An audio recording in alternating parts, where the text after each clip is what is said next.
patient, I'm going places, can't fake it. My heart is so cold, my energy is contagious. All the pain, I can't take it. I'm staying grounded and graceful, cause I know everything that I've been through only made me count my blessings daily. Yeah, they've been acting shady, but I don't take it personal. The memory's fading, I'm enjoying the moment. I've been smelling the roses, taking time to reflect, stepping back, the truth unfolding, unfolding. Got nothing to prove, cause I'm not the blow. I've been in the booth, speaking through my soul. You know that I'm true, either way it go, either way it goes. I cannot turn cold, staying on the low. I've been protecting my soul. If your intentions are not pure, I can't let you get too close, cause I'm vibrating high. Ain't got time for your ego, these niggas quit to turn their back. Acting like the amigos, they never cared in the shows. Wasn't with you at your lows, assuming that you gonna fold. But baby, I've been growing ever since I let you go. And I've been doing better, and I know that hurts to know. Hurts to know. Only good vibes around me, and that's for sure. Only good vibes, good vibes, good vibes, good vibes. Only need good vibes, good vibes, good vibes, good vibes. Only need good vibes. Can't lie. Only need good vibes, good vibes, good vibes, good vibes. You see me searching for my inner peace. I've been learning more about myself and my purpose. Truth always come to the surface. Was hurting, but I had to heal, releasing all the pain that I always held. Been going through some changes, I'll make it still. Protecting my soul to keep it real. Only need good vibes, good vibes, good vibes, good vibes. Only need good vibes, good vibes, good vibes, good vibes. Only need good vibes. Can't lie. Only need good vibes, good vibes, good vibes, good vibes.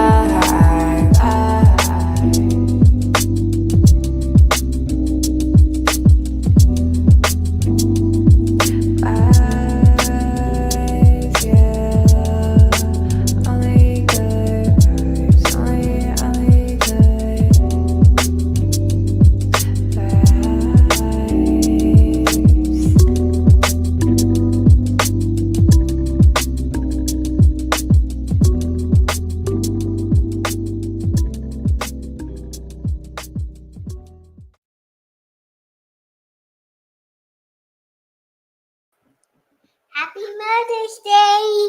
One more time. Happy Mother's Day. Happy Mother's Day. Happy Mother's Day. One more time.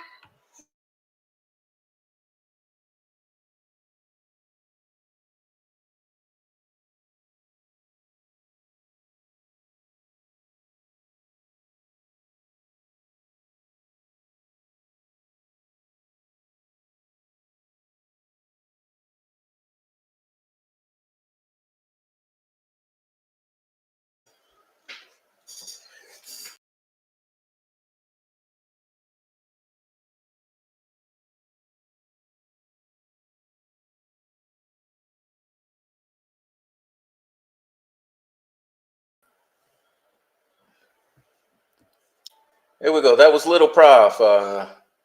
He wanted to say Happy Mother's Day to all of you. So that's my little partner. I got him in and out of here, though. He's in and out of here. So Happy Mother's Day to everyone. And my little guy says Happy Mother's Day to all of you as well. And hey, welcome. Happy Mother's Day, everyone. Yes, indeed. Here we are. What is it? May 12th. Sunday, May 12th, too. So happy Mother's Day to all of you, and welcome in. So let me see if I can be a gentleman here and figure out how to invite everyone in properly. All right, Kay West. Kay West, what's up? Happy Mother's Day. Precascent, hey, happy Mother's Day. All right, and Rebecca Ann, happy Mother's Day. All right, and Just James, happy Mother's Day, Just James. Bonnie, happy Mother's Day, Bonnie, and Scott Perkins, and Phoenix. It's Cat Mom's Day too. And JoJo, welcome in. And Deanna Burdette, Bobby Smith, It's a God Thing. Carol. And Bill. Welcome in, Bill. All right, and Luis Cuevas, happy Mother's Day. And Freckle Joy, happy Mother's Day to you. And hey, everyone else here happens to be a woman. Let's just put it that way. Or a dad mom, like myself. Kayla, welcome in. Happy Mother's Day to you. All right. And Amy, welcome in. All right. Crystal Blue Persuasion. All right. Nancy Drew 101, Royal We, welcome in. And Noe Amos, welcome in, Noe. Happy Mother's Day, Noe. All right. Everyone in here, what up? To each and every one of you. Now, this is a good celebration, and especially today, we're going to celebrate women and those of us who are stepping up to the plate. So how about that? Let's make it that way. Let me see if I can manage to get myself together here.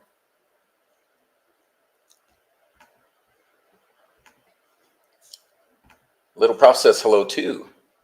Yes, he does. Avoiding the stalkers at all costs, but still saying hello to you.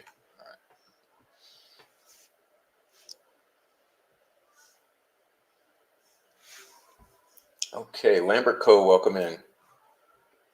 And it's Noe, and it's Kayla. Nancy Drew and Lambert Co., welcome in, Lambert Co. Yes. All right, and Bonnie, welcome in. All right, guys, so,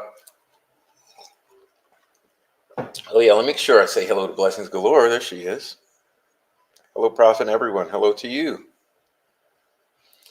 All right. Yes, all parents and those who care for little ones, and all women in general. So there we go. Happy Mother's Day to everyone. And today we have an open panel here. The link's there for anyone who wants to join. Hey, preferably we won't be talking about any kind of harming of little ones or any sort of any of this case, because I have had it. Can we enjoy the day without all of that and just enjoy each other? Her baby daddy. Happy Mother's Day. Hey, y'all. Hey, Amy and Little Prof. And I got a little special something here today. I got some, it's known as cowboy tears. Got some cowboy tears. So, cheers. I'll be drinking some of that. Right. Well, yeah. So, whoa, man, not much to say. I'm well hydrated. I have 3 beverages here, so I think I'm good to go. I was well prepared.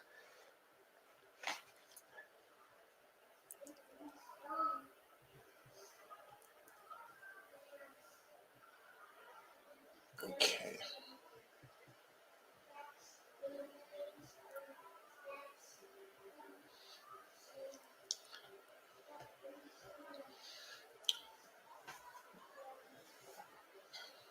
I have a little idea. Just one moment, please. I have to do something like this. Let's see.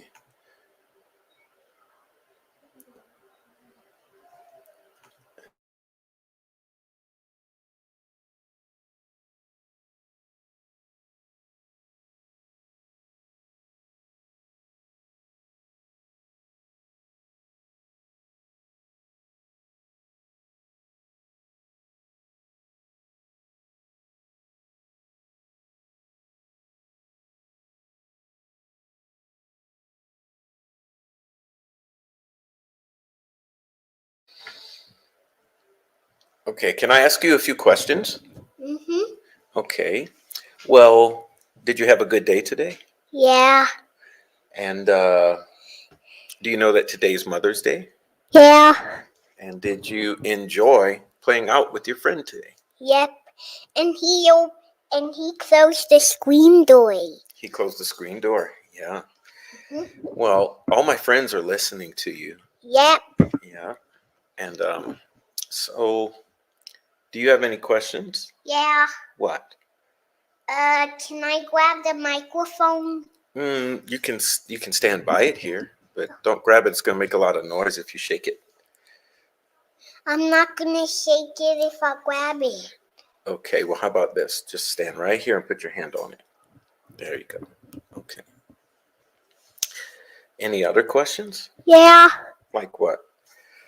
I love my friend. You love your friend? I do too. Can I have some wine?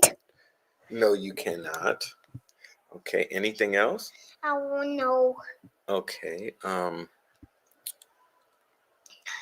let's see. My one of my friends says good friends always close the screen door. Yeah. Yeah.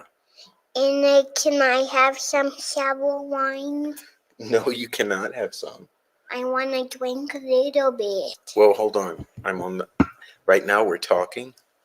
Okay. So, anything else you want to tell my friends? Yeah. What's that? What is it? Well, I don't know. The questions are for you. Yeah. Yeah, it's Mother's Day. How could I press the button? Well, if you press the button, it's going to unplug the mic.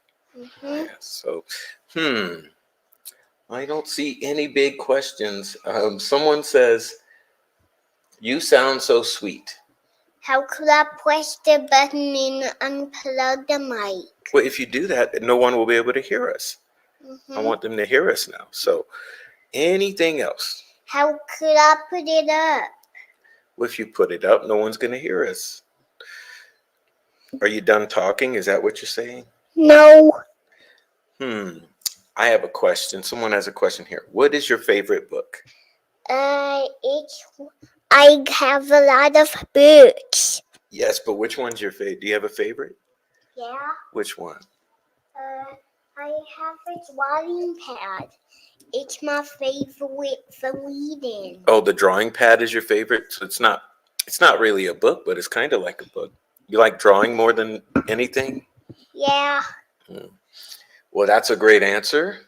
How could I hold it up in someone will hear us? Well, we don't hold it because if you hold it, it makes a little noise. That's why I leave it. But Yeah. I gotta hold it up like this. Is that how you see on TV?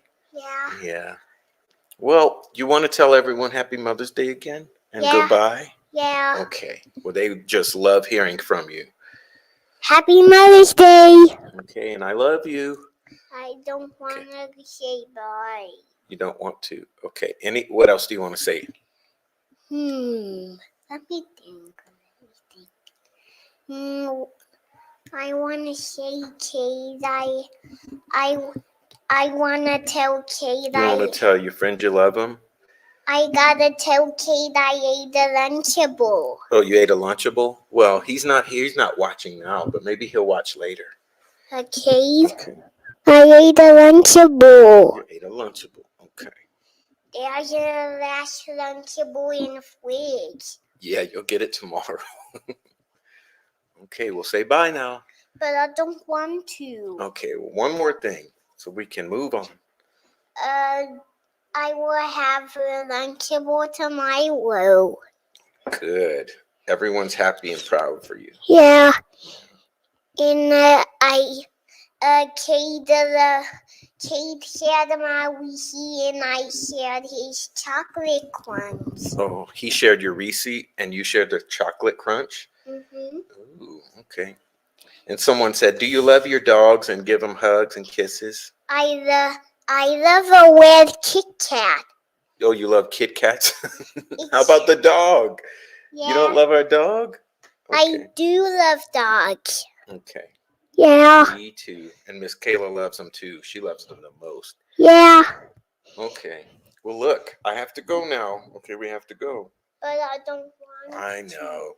But let's do this. Let's say bye. No. Okay. I just want to stay for a long time. You want to stay a long time? Well, then my friends can't see the camera. They want to see the camera. But let's see if we can have a friend on. Let's see. Let's see. Hi, Freckle Joy. Hi, Freckle Joy. Hi, little Prof. How are you? Kate ate a Lunchable with me. You ate a Lunchable? He said that there's a Lunchable. Those are my favorite snacks. Those are my favorite. It has cheese and ham and crackers and a Wheatie. Did it have candy? I was about to ask you if you got one with a candy. It's always lucky when you get one with a cool candy. I like the ones with the Hershey's Kisses. Yeah. Yeah. Should I hold the microphone up so I can talk? You should ask your dad that. I think you should probably Sure. not touch You're the good right electrical here. equipment. If you touch it, it's going to be loud. So this is good right here. Okay. You see her picture? That's her. Okay. That's fine. Okay. So, okay, well, welcome in, Miss Freckle Joy. It's good for you to join us for Mother's Day. It's good to enjoy us for Mother Day. Well, thank you. That was so polite. I appreciate it. Yeah. Yeah. How old are you? I'm 4. You're 4. I heard you say you like to draw. I'm almost 5. You're almost 5. Wow, you're getting big. Pretty soon you're going to need 2 hands to count your years. I dog King Hugh to Miss Savers Bar yesterday. Dog shoot the ball up. Yeah. And I saw a little black hair and it's little. And it's under the cage. Oh. So I can't find it. You can't find it. You said you looked under the cake? No, it's the cage. That's, you can't. I'm King's sorry. Cage. Oh, okay. I'm sorry. I misunderstood. That's his one machine, Dusty. And Mr. Darewell locked the attic. You got her lost because you're going into wild diversions. So I'm trying to keep up, honey. the attic is locked because someone helped us lock it up, and when they need to get up there, we unlock it. Oh. The attic is in the air conditioner. The air conditioner is in the attic. I have an air conditioner in my attic too. And Yeah. Nikita got your attic in the hornet hive up there. The neighbor has a hornet hive in the attic. And it's brown. Yeah. And it has so many holes. Yeah. Hornets are scary. Kate has two attics. 2 rabbits? Really? No, attics. There are Attics, 2 attics. attics. I'm so sorry. I thought you said I'm so sorry. I thought you said rabbits, but 2 attics, that's cool too. In the beehive fire by the black fence, and the kid killed it. Oh, did the nest fall down and he squished it or something? No, he killed it with his foot. He stomped it? No, he killed it. Okay. Oh. Kind of like in the book The Shining, right? Yeah. I popped balloons. You popped balloons? How many? Popping balloons hurt. How many did you pop? Every single one I ever get. How many balloons have you popped? 4. 4 so far this year, maybe since winter. And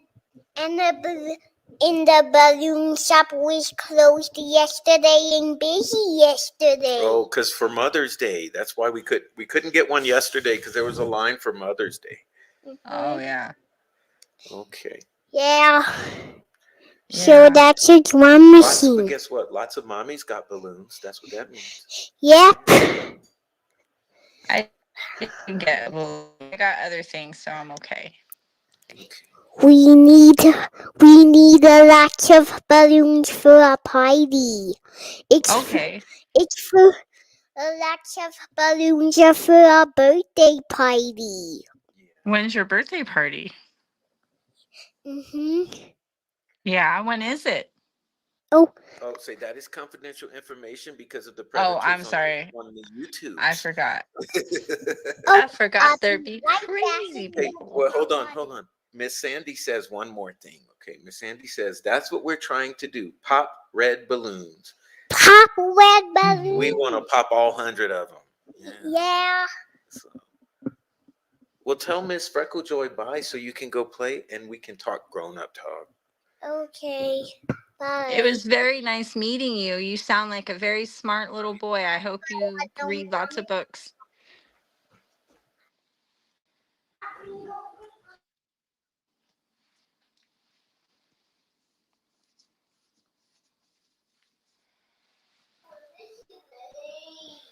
Well, we'll have a little hard time putting the microphone down now. We started the ball rolling. Created a monster.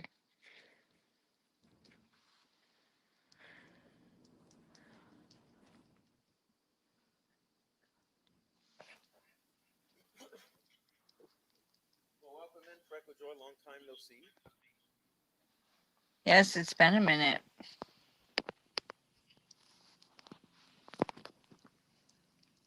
How's things in the YouTube streets for you?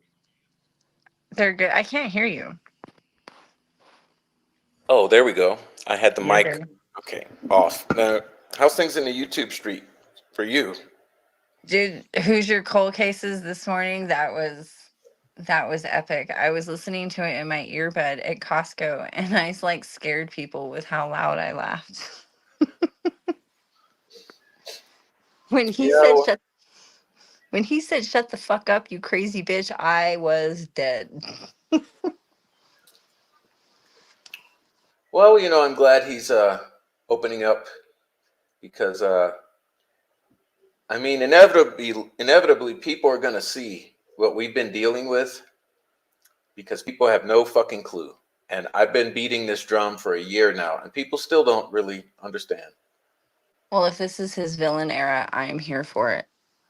Me too. Let's go. Let's go. Exactly. more of that. I've been around for a long time, and I remember Hoosier Cold Cases when he like very first started coming in to the chats, and then he finally went on a panel and talked about, I think it was his sister, and he's a cool dude. That was back when he was wearing a beanie and like weird glasses. He's much hotter now. Nice. I think he's in the chat. He might call you after. No, it's okay. I'm good. I think pretty sure he's happily married with children, and that's not my bag. Well, happy Mother's Day to you then, Thank Mr. you. No, Mr. HEC. Oh yeah. Yeah. Oh my. So everyone loves Little Prof. Well, that was your little Mother's Day gift, ladies and gentlemen in the chat. I don't often allow him to be anywhere near this computer, so I just wanted him to have a little hello time for all of you. And yeah. Fur Baby Daddy says I'm a lunchable guy myself. Well, I'm not, but Little Prof can have them. I like the little pizza ones. That shit's good. Especially in like the middle of the night on a 24-hour shift. Those little mini pizzas, it's delicious. Oh, I see. Yeah, yeah. Well, you know, when I was driving around across the country on the many trips I've driven across the country, the hardest thing for me is I'm so picky that I don't do I can't do gas station food, and I know there's people that can, but I've tried a number of times to make do with gas station food, and I'm just too damn picky. And so it's rough to drive across country because I end up having to stop for meals, which takes time, you know. Yeah. I drove a lot when I worked for the DHS at the border, and I don't mind gas station food as long as I don't fall asleep. I'm good.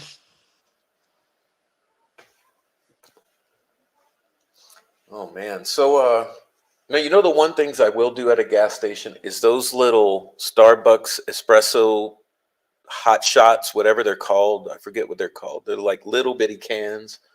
Uh-huh. I'll hit I like those the up. little I like the little rice puddings. I like those because when you're in the South, there's most of the gas stations will have like that horchata style rice pudding with the cinnamon on it. That's really Oh, good. well, that's a good little starchy carb Coolers. carb overload for you to get you going. Yeah, well, it keeps you awake. The sugar keeps you awake. Oh, let's see. I think I've got him to settle down now. I can turn the camera back on. There we go. Oh man.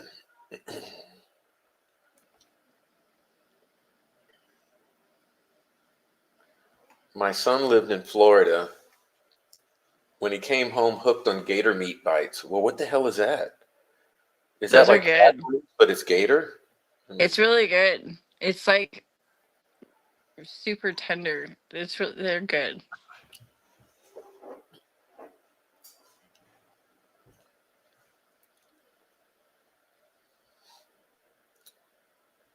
So you're a mother. How was your Mother's Day?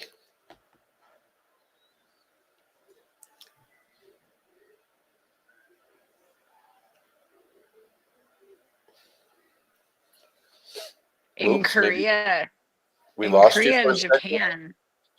Who, me? I'm sorry. Yeah, it muted Am out I there for. now? You're back. Yeah. I'm sorry. In Japan and Korea, convenience store food, I heard is really awesome. I want to go and see that. You're cutting in and out again, but it sounds like you said Japan and Korea have good gas station food. Yes, or convenience store food. I don't even know if they have gas stations, but I'm pretty sure they do. But I've heard the convenience store food, like the 7-Elevens in Korea, I've heard are off the chain. Like the ramen is delicious. And like I like strawberries, so they have like lots of little strawberry cookies and wafers and stuff. Weird. Yeah, I think I'm gonna have to go to Asia and figure out what I can handle because I am a picky eater. It's just I get weirded out when I watch on YouTube the various people. I'm like, I don't know if I'd eat that. I'm always freaked out. I like that stuff. I was a waitress for a long time in a bunch of different places. So, like, as long as it's not in a trash can, like, I'll eat it probably. Okay, this is going to sound gross. Please don't answer. No, never mind. I won't answer. I won't ask because they'll use this, they'll clip it, and they'll try to make you look bad. So never mind. I don't care. I really don't care about most of those people. I mean, I'm sure some of them have bad opinions of me. I honestly don't care at all. They can do whatever they want. Rick Snay did it to my voice. I mean, he read my exact words. He really showed me. But yeah, no, I don't really care.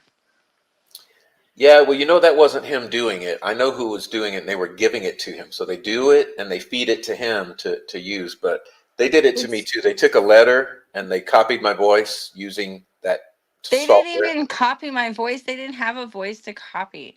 And the voice that they chose was lame. But it's that fat kid, Thomas Frost, whatever the fuck his name is. He he sent me a message on Facebook once, and I was just like, shut the fuck up. He's such a dumbass. Well, he's behind all of the shit with Snay. He was. But now, like, he's a weird little kid. He plays the way that there's a certain group of people over there. The way that they play both sides is really weird if you watch them in chats. Like, Jinx is one of the worst, and then Thomas Frost, that whole little crew over there. There's a little group of them, and like if That's you the watch troll them, farm, babe. Yeah. I You're don't know hitting that much it. about the troll farm. I just know they are flipping weird. Like they've done some weird shit to me. They've done weird shit to other people, and when it happens, I'm just like, what is going on? Like, who are these weird ass people? It's Sociopaths. That's what they're they are. they are very weird. They've called my work, or they've attempted to. It was really funny. Frank, Art of Deduction kid, he started all kinds of problems for me. I don't know Oh, what he told Ruckus. I know that one time I was in a chat and I said something because it was annoying, and Ruckus was like, why did you tell Frank that I gave you the crime? I was like, what the fuck are you even talking? And then Frank tried to he tried to email one of my places of business that I don't even work at anymore and tell them that I was being mean to him online. And then he sent a screenshot of me saying, what's wrong with porn stars? And he thought that that was going to get me in trouble. But I don't live in Indiana. I live in the land of porn stars. So I really don't see anything wrong with porn stars. So like it was a muted effort for sure. well, it's interesting. You're hitting on a crucial point of what they do. They go to fucking kill you in real life, and I mean, they go for your jobs, your significant others, your former employers, your accrediting agencies. They go for all of that. Your schools, and hey, we got them nailed down. We got them nailed down, and they think they've gotten away with it so far, but Some of them have actually been clever enough to figure out like the private company that I work for. Some of them went on I'm sorry, I've been sick for the past couple days. Some of them went onto my Facebook and saw me in a uniform from like 2 years ago and sent that company emails and called them. I only know about it because I'm still friends with the supervisor there. So yeah, they're a shit show over there for sure. well, they don't realize that every single one of them They is just look crazy. they put They just look themselves at risk of crazy. lawsuits because going for someone's job like that is that's grounds for lawsuits, and they don't realize it yet. I don't Well, think. I mean, it's not. I wouldn't even waste the time to file a lawsuit. Whenever I get asked about it, it just turns into these people are crazy. Like they're just crazy Midwestern people with nothing better to do with their lives, and we end up like laughing at them, and it doesn't turn into. I don't get written up. There's nothing on file, but like they really think they're doing something, and it's really funny to. Oh, wait till you see what I got coming. Yeah, yeah, So yeah. It's definitely coordinated, and it's psychotic. It's sociopathic. I mean, it's just you would not believe the level of obsession and negativity that goes into it. well, it seems to be coming from one region of the country. I won't name it because I don't want to sound Well, like a it's not even mean one region. city It's like girl, it's but three it's coming people from one particular like nautical area. I don't even like one particular area of the country. because So it's three people, and the three people are at the center of all of this, and they think they've gotten away with it because they have for so many years, but they're busted. There's three people. I work 12-hour shifts 5 days a week, so I don't. I'm too tired most of the time to care. So um I mean, it's annoying, but I don't. I mean, they're just very tiny. I can't imagine having that much time on my hands. I can't. I Well, they can't don't have imagine. jobs. They don't work. They're all broke, except for Yeah, the illegal money they make. Like that's what I'm saying. Like we've got these people pinned, and you'll be finding out. You'll be it finding seems out. like there's probably some mental health issues in there. Well, there's Maybe well, drug use or induced, like psychosis. I don't know, but it seems like there's some issues there for sure. yeah, yeah. Well, it's either mental health or it's a combination of mental health and cover your own ass, and we'll be finding out. I mean, It's but the way that it's done, and like I don't know a whole lot. I mean, I know, Noe and I talk, we're friends, and I know that there was like videotaping of him, and then that whole thing with Snay and Noe at the courthouse feels like a huge setup. I mean, I don't know how. It felt icky. It irked my ick for sure.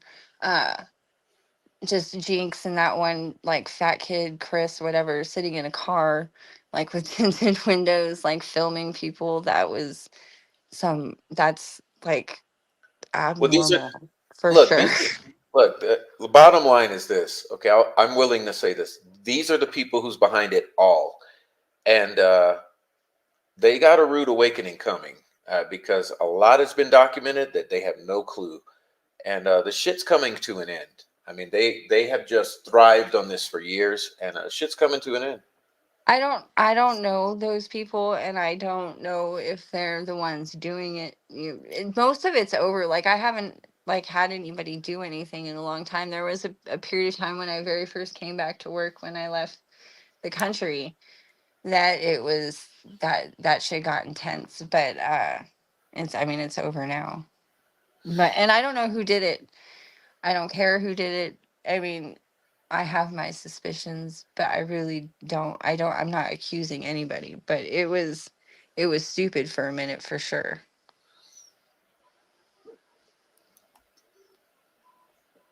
Well, I'll tell you stuff on the private calls and stuff because there's things that have transpired that some of these there's a whole reason they've left you alone. So we'll talk about it Well, off I mean, camera. I'm glad that they have not. I mean, honestly, like I said, it's not. I mean, I work a lot and I'm tired most of the time. By the time any of this stuff happens, like it's a 30-second mention before I go on a call. So after that is done, I'm usually like got my hands in someone's abdomen or something so I could care less. But it's just it's funny. Like we drink beers and laugh about it, but it's annoying. Well, it's Mother's Day, and that's I wanted to do Mother's Day, and so the point with these people is none of them have kids or jobs, so that should tell you something right there. I mean, Yeah. living with your mommy or your daddy or your dope dealer, That's not a job. And they don't have kids. They don't have jobs. They have no fucking handle on reality. And I mean, I've got my own. I have a daughter who's graduating from high school in a few weeks. She's going to college in August. She has prom next weekend, so like that's another thing that keeps me busy. She's the greatest thing I ever did. So yeah, I don't really care about those people. yeah, me either. Me either. I got kids, and I've also they always like to mock. Like what they like to do is belittle because they're so little. And I'm very proud of my life. Like I've done so much, and I have a older kid and a younger kid. So, like I've had kids. I've done a lot with my life that no one knows anything about because it does. No one on YouTube needs to know about it. And Well, but like I'm I've accomplished a lot since this case started. When this case started, I was a casino hostess in Laughlin, Nevada. And now, like, during COVID, I went to EMT school. I did all my stuff I was supposed to do for that. And then I did, which was 1,000 hours of 911. And then I did paramedic school. Now I'm doing that. And now I'm starting my RN program in October. So, like, I went from being a casino hostess living with my loser boyfriend to like owning my own house and like having a career. So, I wow. hope that everybody else will be able to, after this case is over, do something with their lives as well. Yeah, I mean, the funny thing, Freckle Joy, and I really mean this in the just for you. I'll say this: these people are homeless. I mean, a couple of them can't even keep a house. So, I mean, this is what we're fighting here. Like Yeah. the uh, the insanity is so overwhelming to them and all encompassing that they can't even keep their homes. Uh, but yet they're worried about harassing people on the internet. And someone says, "Congratulations on your daughter's accomplishments." Yeah, and on hers, because it's Yeah, amazing.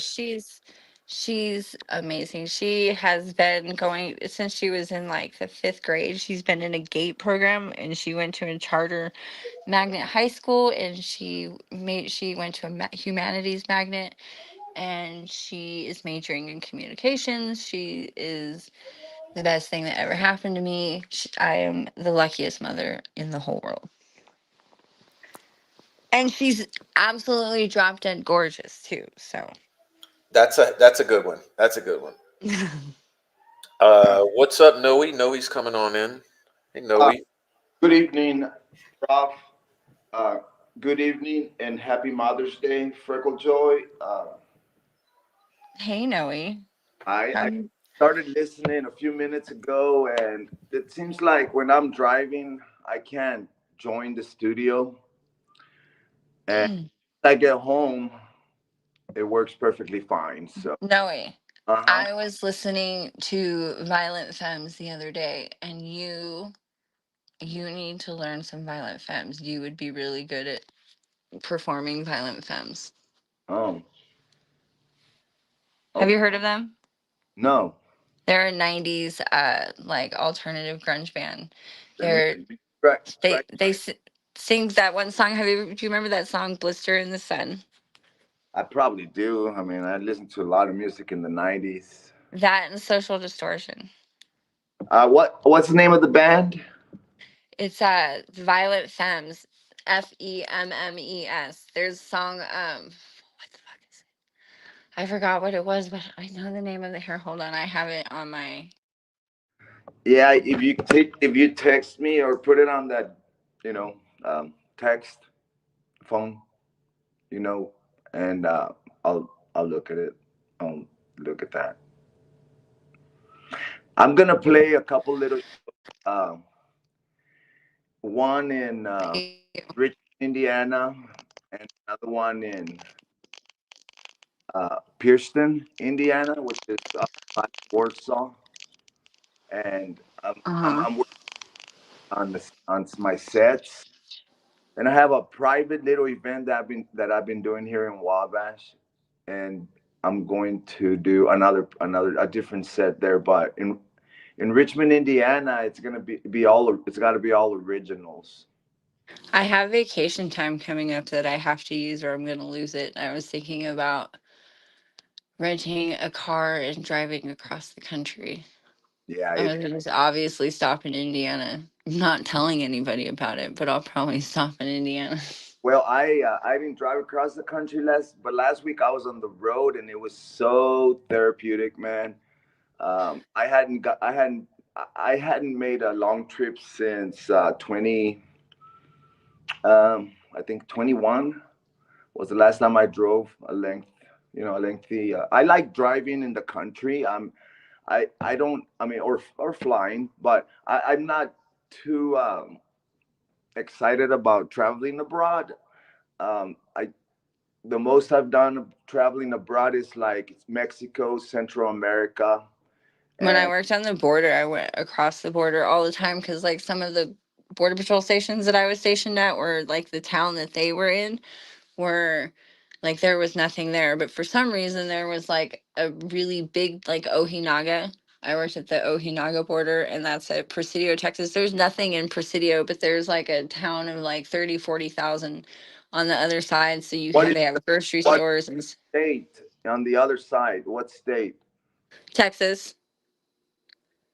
I worked at the Presidio, Texas Border Patrol Station. On the other side, I worked right on the border. On the other side of the border was Ojinaga, Texas, OJ. No, on the Mexican side. What state would that have Oh, been? Chihuahua. Oh my goodness, you! Oh my I gosh! was in like the middle of nowhere.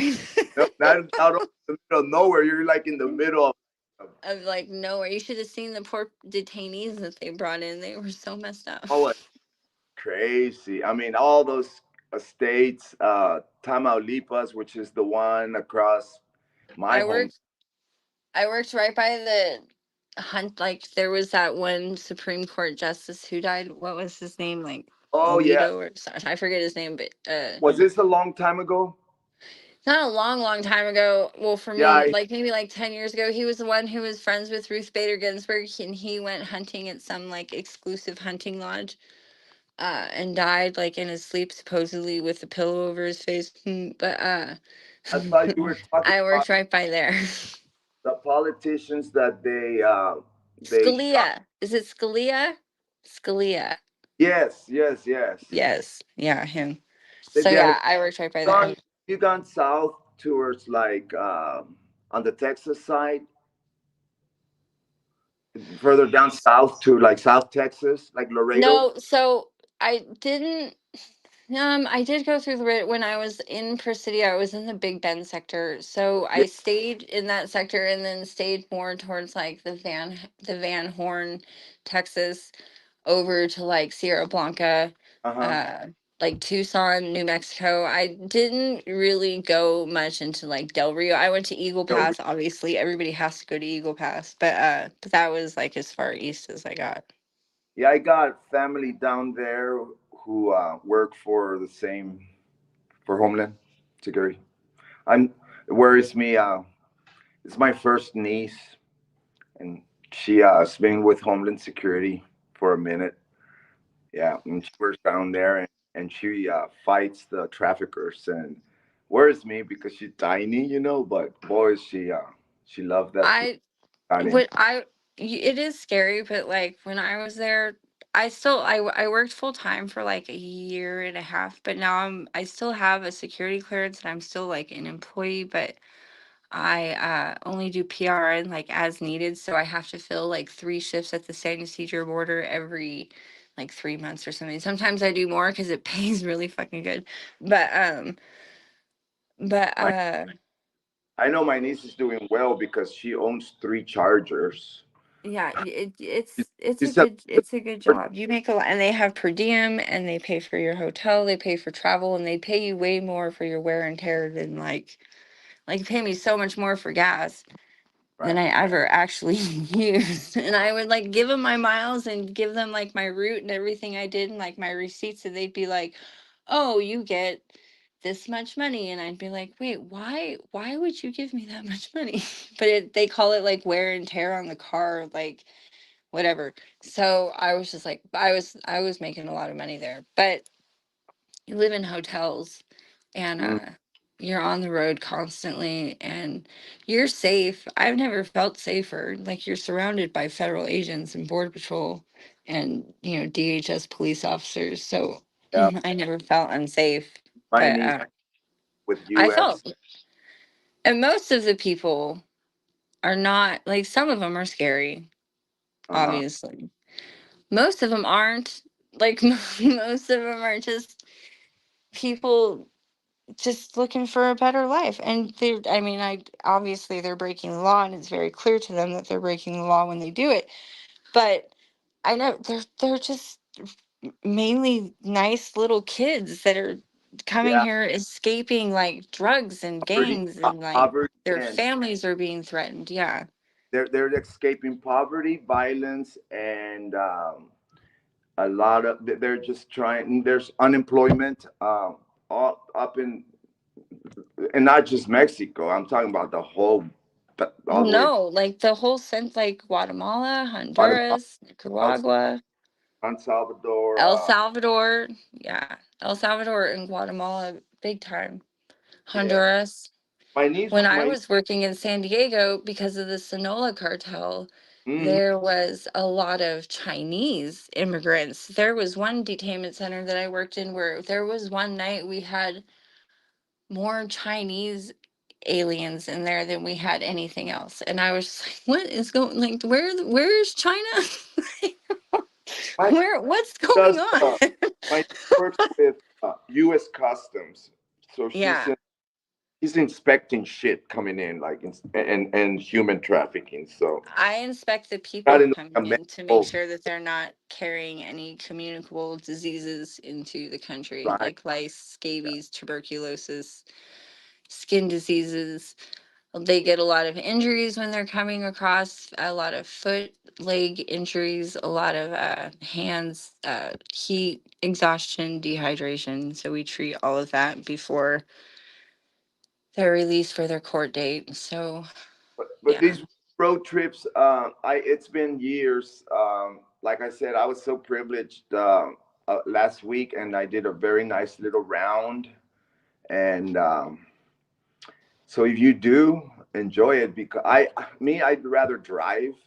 But I mean, I only flew when I had to, but I'd rather drive. I've driven all over in the state. There's not one state, not one corner in Mexico that I have not been to. And from Cancun to Acapulco to the whole northern Chihuahua, El Paso borders. Um, I'm looking forward to seeing more green. So I'll probably do like a northern route and come back down across the 40. But the 40 and the 10 are like the two freeways that I get stuck driving on the most. And the desert is beautiful. I love the desert. I'm a desert girl. I'm from California. I live in the desert, but I want to see some trees. well, I lived in El Paso for a bit, okay, and Uh-huh. West Texas, right?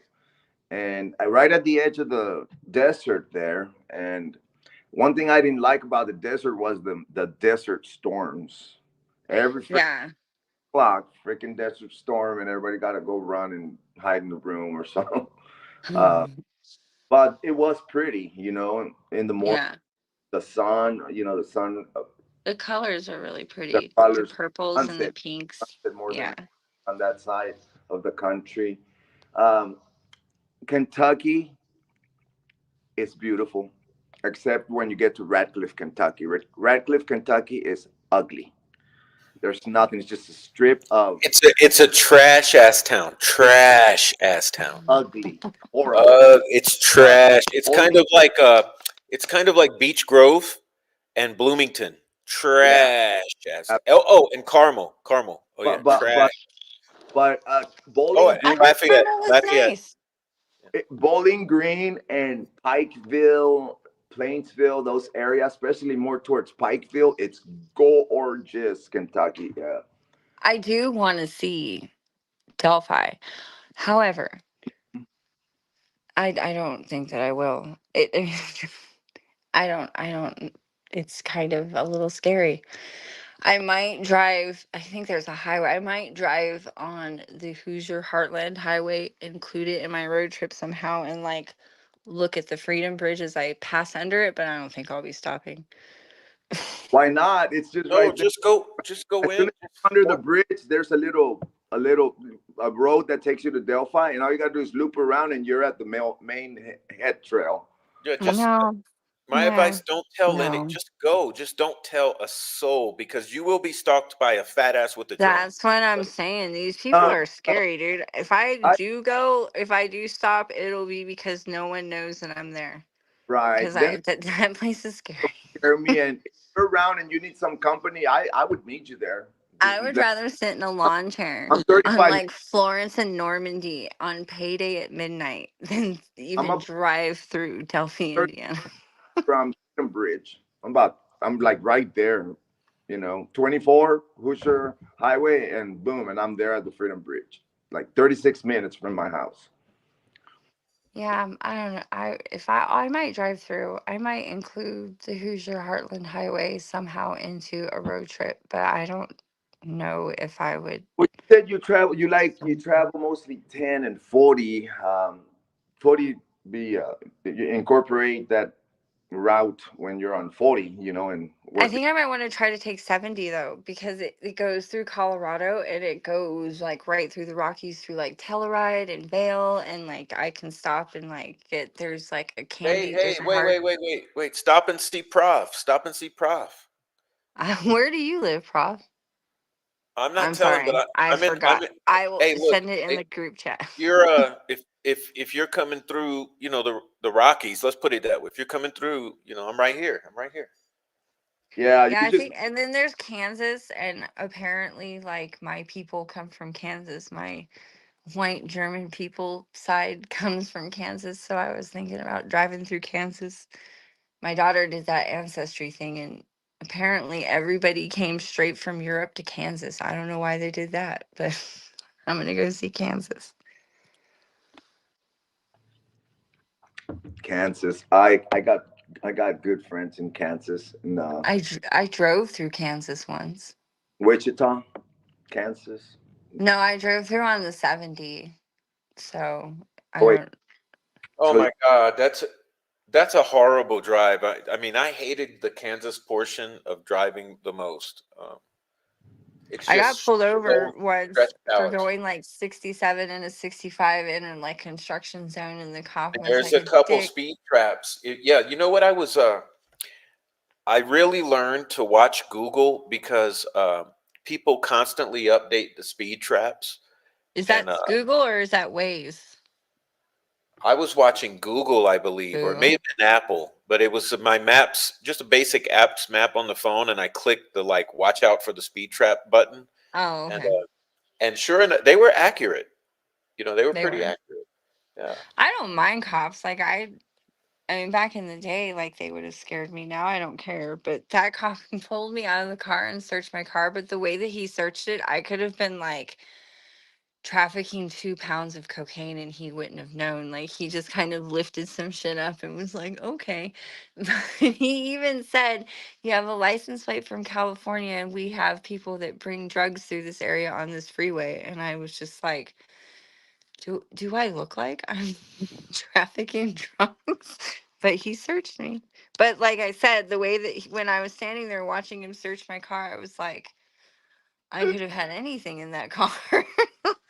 man, I I've been searched dozens of times, man. No, I In believe it. Louisiana, I had helicopters pull me over.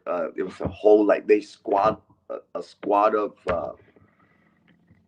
like had there was like as soon as I crossed into Louisiana from Texas, this is in the 90s.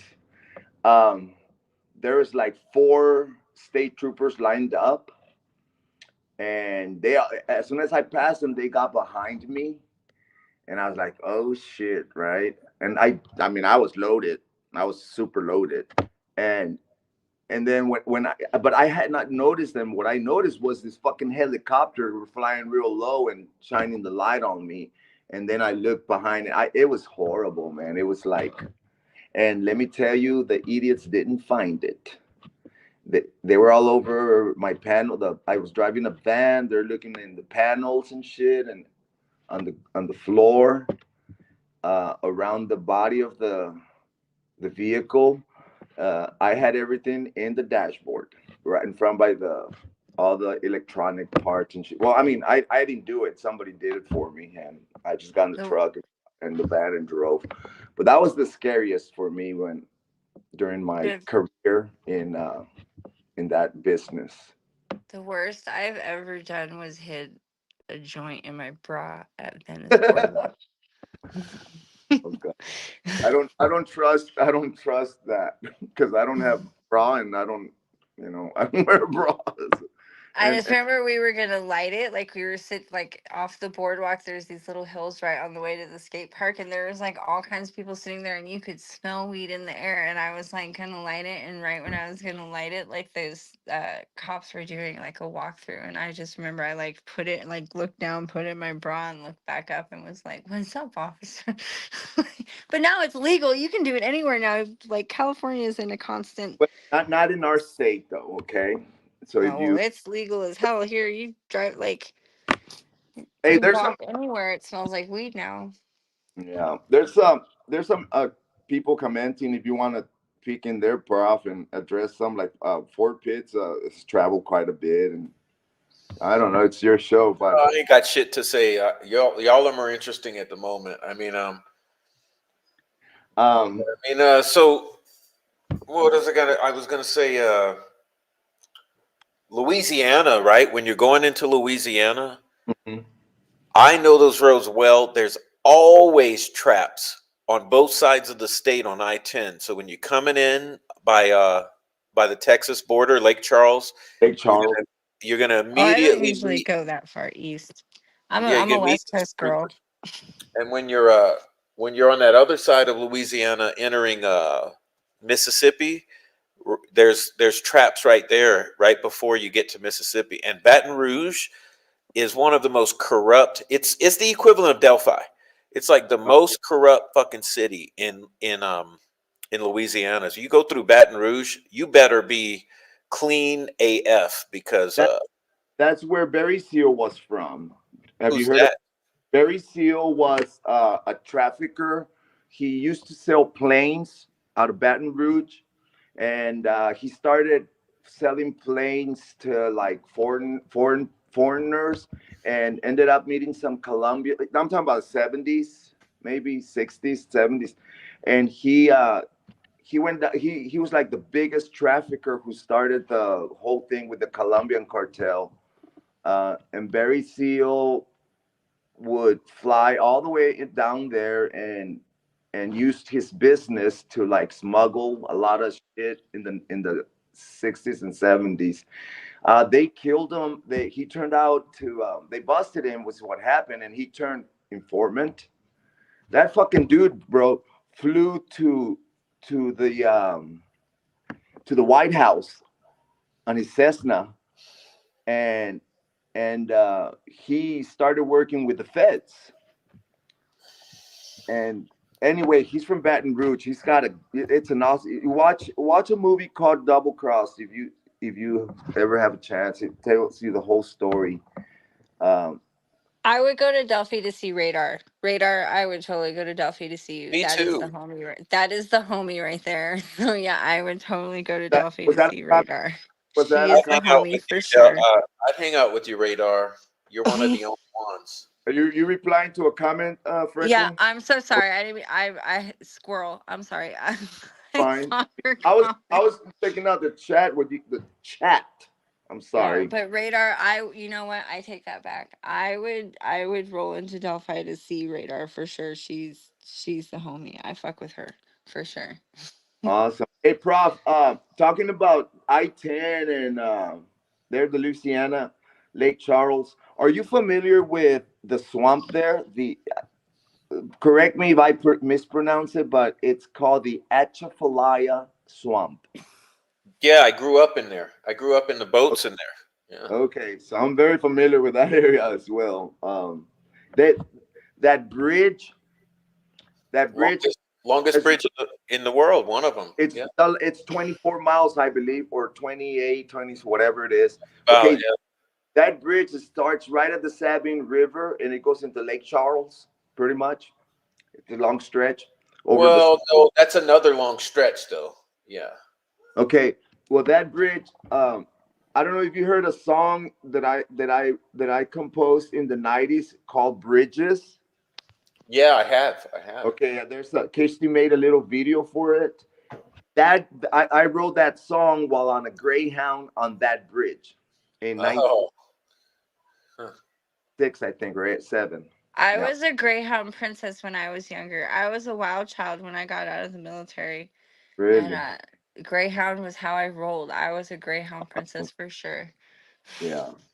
I didn't mind Greyhound at all. I mean, Dude, I had some awesome like Greyhound buddies. Like I will remember those people for the rest of my life.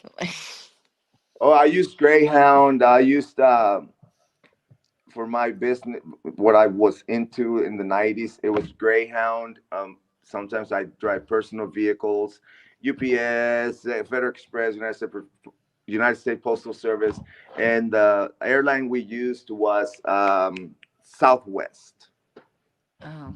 Southwest. I So just rode on it because I was poor but had a restless soul. So I'd jump on a Greyhound and go to like Red Rock or something. yeah, I enjoyed the Greyhound rides. I did. It was pretty dope.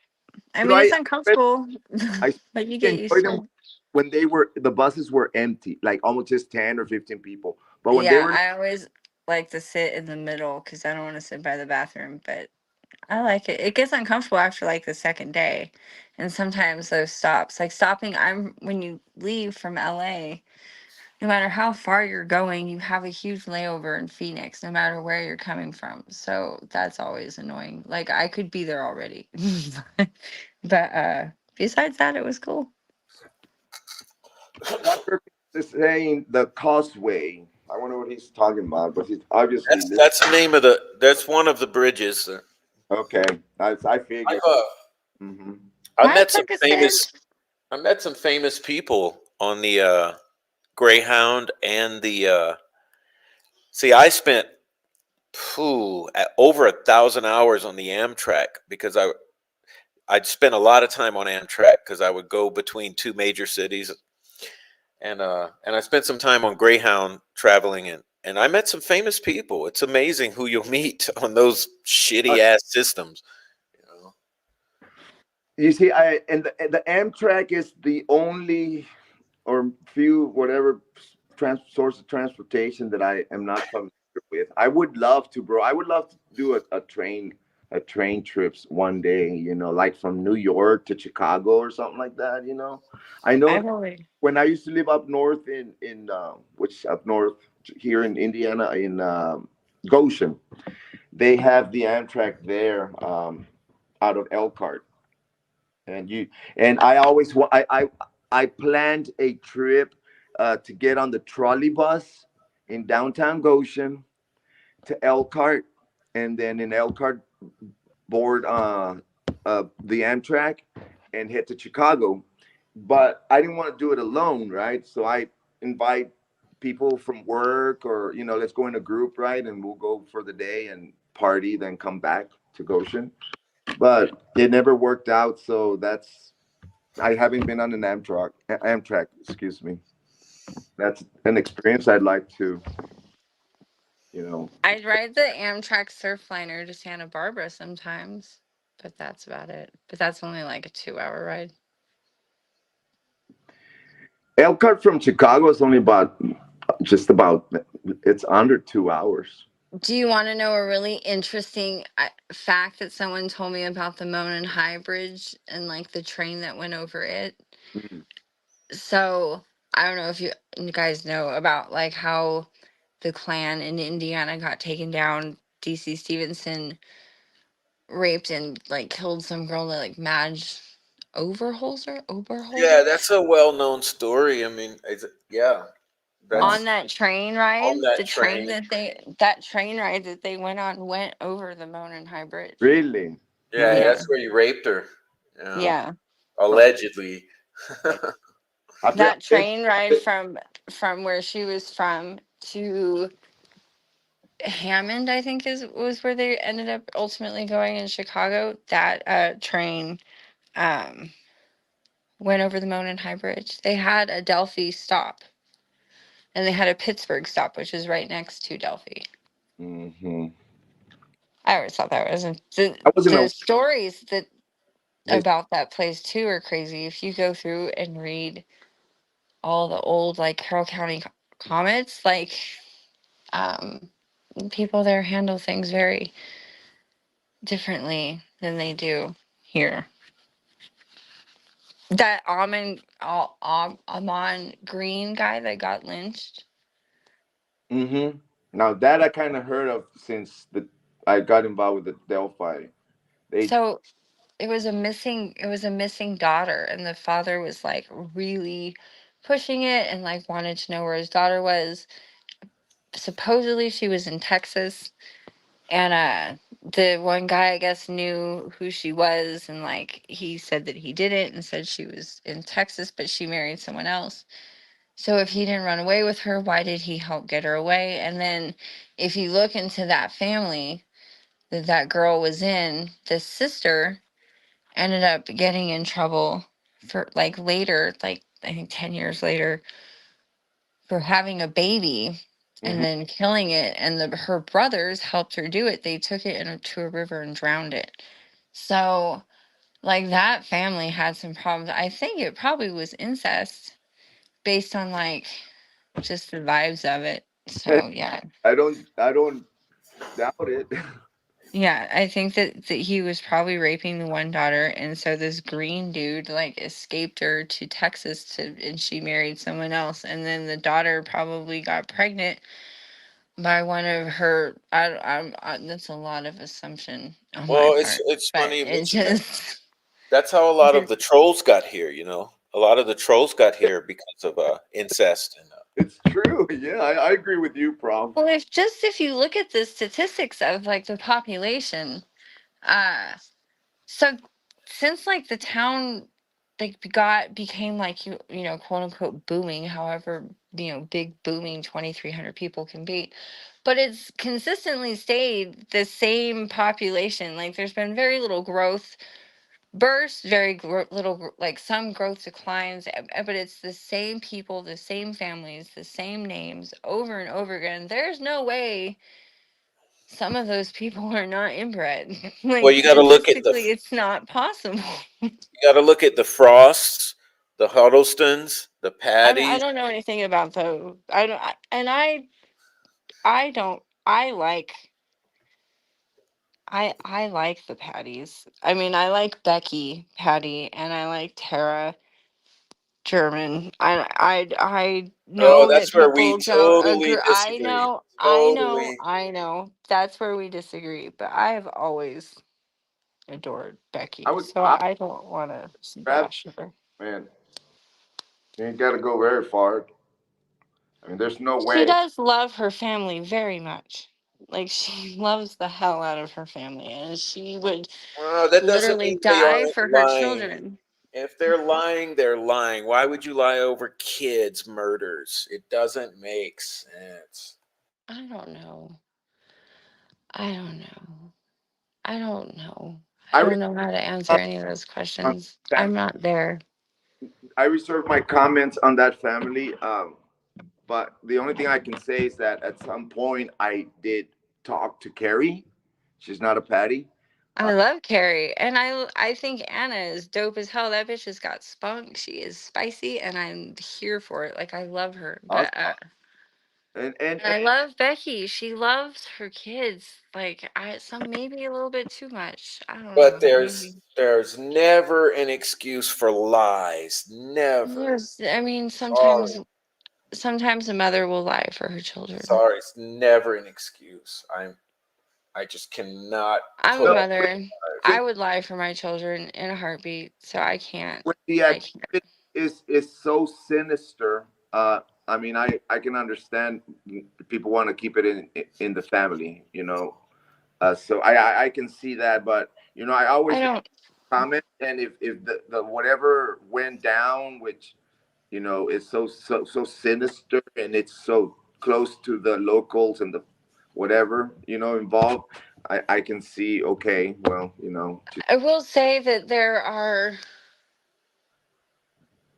it just from looking into like the names and the obituaries and the families and who knows who and who does what with who, a lot of it has to do, a lot of the people in real estate, and I'm still trying to get it answered if and I don't know, the Myers, there's a real estate agent out of like Lafayette, West Lafayette, that like bled into Delphi, and she I forget how she came up, but her last name was Myers, and so I was wondering if that was the same Myers. And I've heard, stuff about, I don't want to talk about Derek and Cody maybe having a kid by the same mom, but I don't know if that's true or not. But I don't know. There is weird, but like, so I grew up in foster homes, and I at a very young age had my parents do some like incredibly unstable shit, and like I can only imagine like trying to piece that together after a tragedy would be hard to make a timeline of all the craziness, especially when you've got people going in prison and people getting out of prison and moms moving to Kentucky and all that stuff that was happening in that time frame. Plus on top of that, you've got kids in sports, and you've got numerous kids and other grandkids and all this stuff happening. I'm sure that it would be hard to, when a tragedy like this happens, to go back into your brain file and try to piece together an accurate timeline, especially when you've got the whole entire internet doing everything they can to tear it apart. So I don't know how much I there are questions. I have questions. I wish Derek would talk, but I don't I don't necessarily think that they're lying.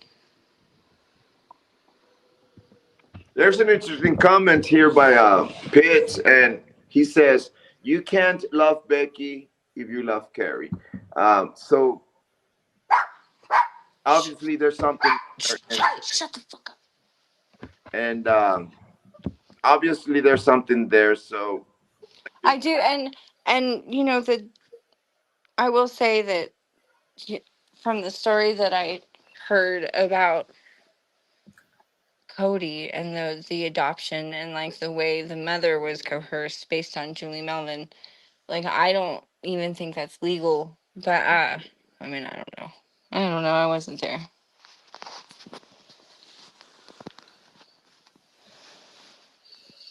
yeah, that's why I reserved my comment on that family, because it's such a how Prof puts it, a cluster. What? How do you say that? What cluster? There is Clusterfuck. a lot. Clusterfuck. There's a lot that they've got their fingers in a lot, and I would like some, someone. I mean, no one, Derek doesn't have to say anything to anyone. He's a grown ass tax paying dude, so I mean, he doesn't have to tell anyone anything. But something Oh,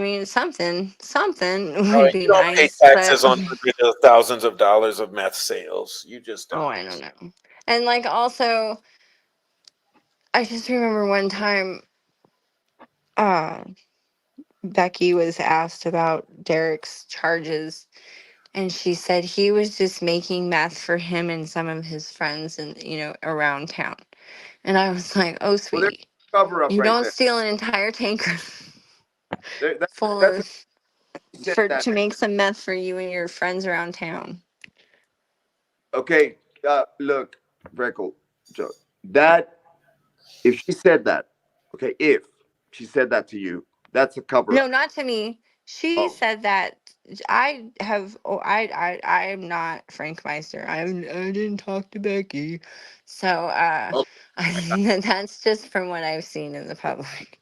If she claims that, that's a form of cover up, because that's the number one excuse anybody's gonna say. Oh, I was growing it for me and my friends, Yeah. or or I was transporting it for myself and my no.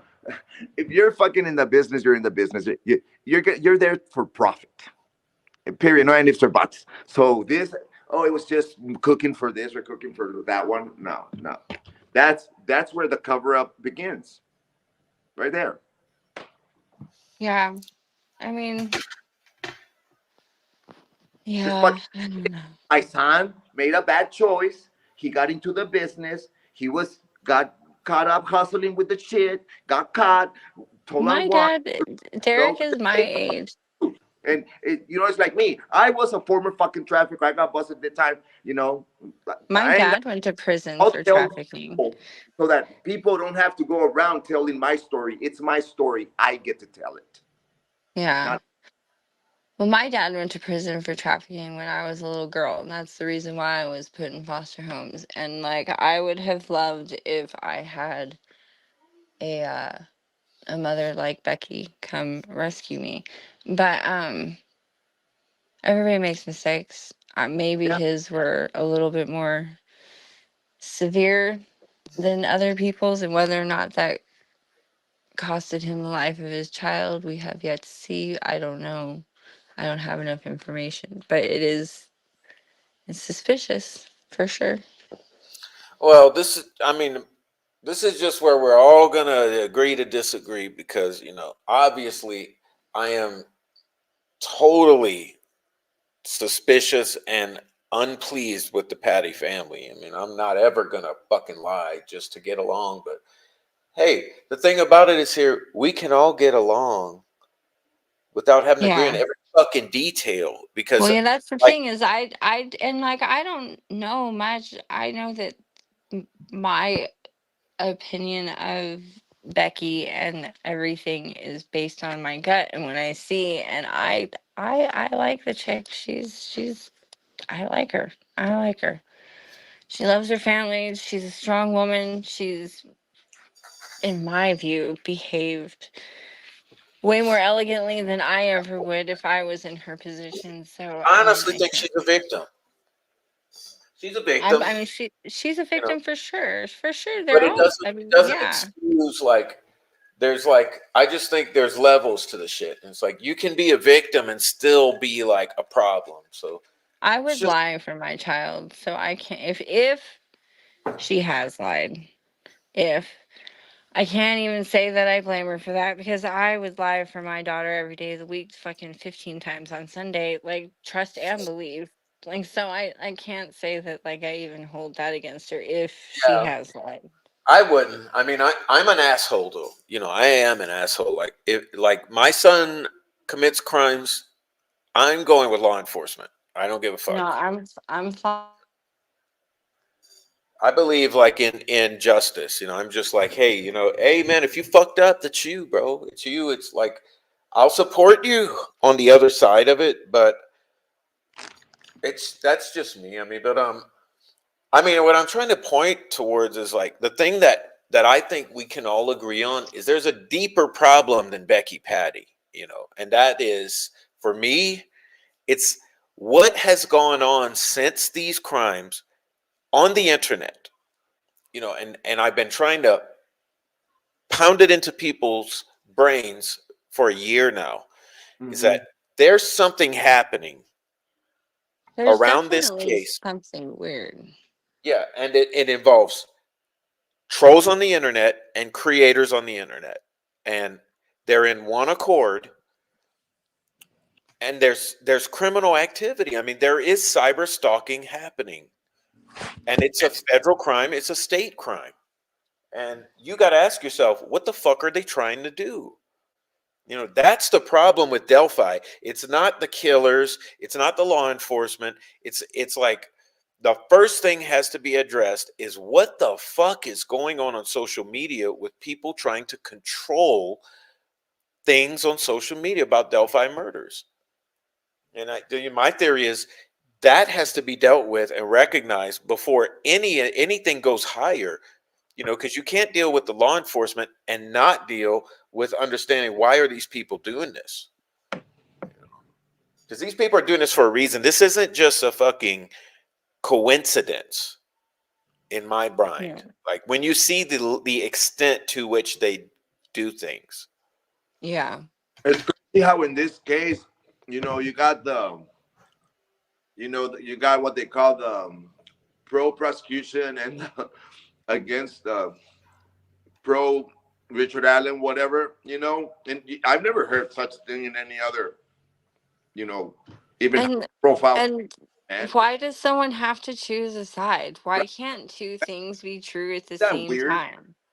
Like, why do I have, if I think Richard Allen could be guilty, I, like, why does that make me pro prosecution? If I think that the prosecutor is fucking up and like erasing shit and like, what the fuck? Like, this is some corrupt ass shit going on. Like, why does that make me pro? I'm just Well, annoyed see, with people and like what they like. uh-oh. We I lost don't her. know enough No, it's probably her connection. Well, that's where we agree, Freckles. informative. That's where we agree. What It's I like I feel like I don't have to be on one side or the other. I can be me, and I can say the evidence will have to show me. Bottom line. Welcome, Silky. Look, Silky came. Hey, Silky. Hello, I love hello. Silky. I see Noe's here. Who all is here? Hi, That's ma'am. It's Freckle Joy and me. Noe, and happy Mother's Day, Okay. sweetie. Thank you. Hello, Freckle Joy. I did not like I've never seen you on a panel, so cool. No, I'm usually I don't. I was asked because it was Mother's Day to have a mother on the panel, so I'm a mother. So here I am. Yeah, I'm a mother too, with 3 of them. My youngest one is graduating high school this coming Friday. I am so excited. Oh My my god. oldest is graduating high school this. Well, she graduates and we start later out here, so she graduates in June. Cool. Yeah, we get out early because it's hot here in Alabama. Yeah, we don't get that hot here that much. So I in the came desert, into this like I have no idea. I'm trying to listen to the conversation and I have no idea what's going on. So I'm just gonna sit here for a minute and try to catch up. Okay, y'all. I was just saying that I haven't formed an opinion on one way or the other because I don't have any inside information. I'm not in any discords or anything. So maybe Richard Allen's guilty. Maybe they have something we don't know about, but there's definitely shenanigans. And Holman seems dirty. Nick McCullen seems inept at best. And the whole other side, the way that they talk in circles, and they want you to choose a side, and it just comes down to like, where are the critical thinkers at? And that's over here. Right. Well, But I also I've don't been on the necessarily. fence. No, go ahead. No, you go ahead. I've been talking this whole time. It's your turn. Okay. No, I was just gonna agree with you. Like for so long I tried to stay balanced and which is a struggle sometimes.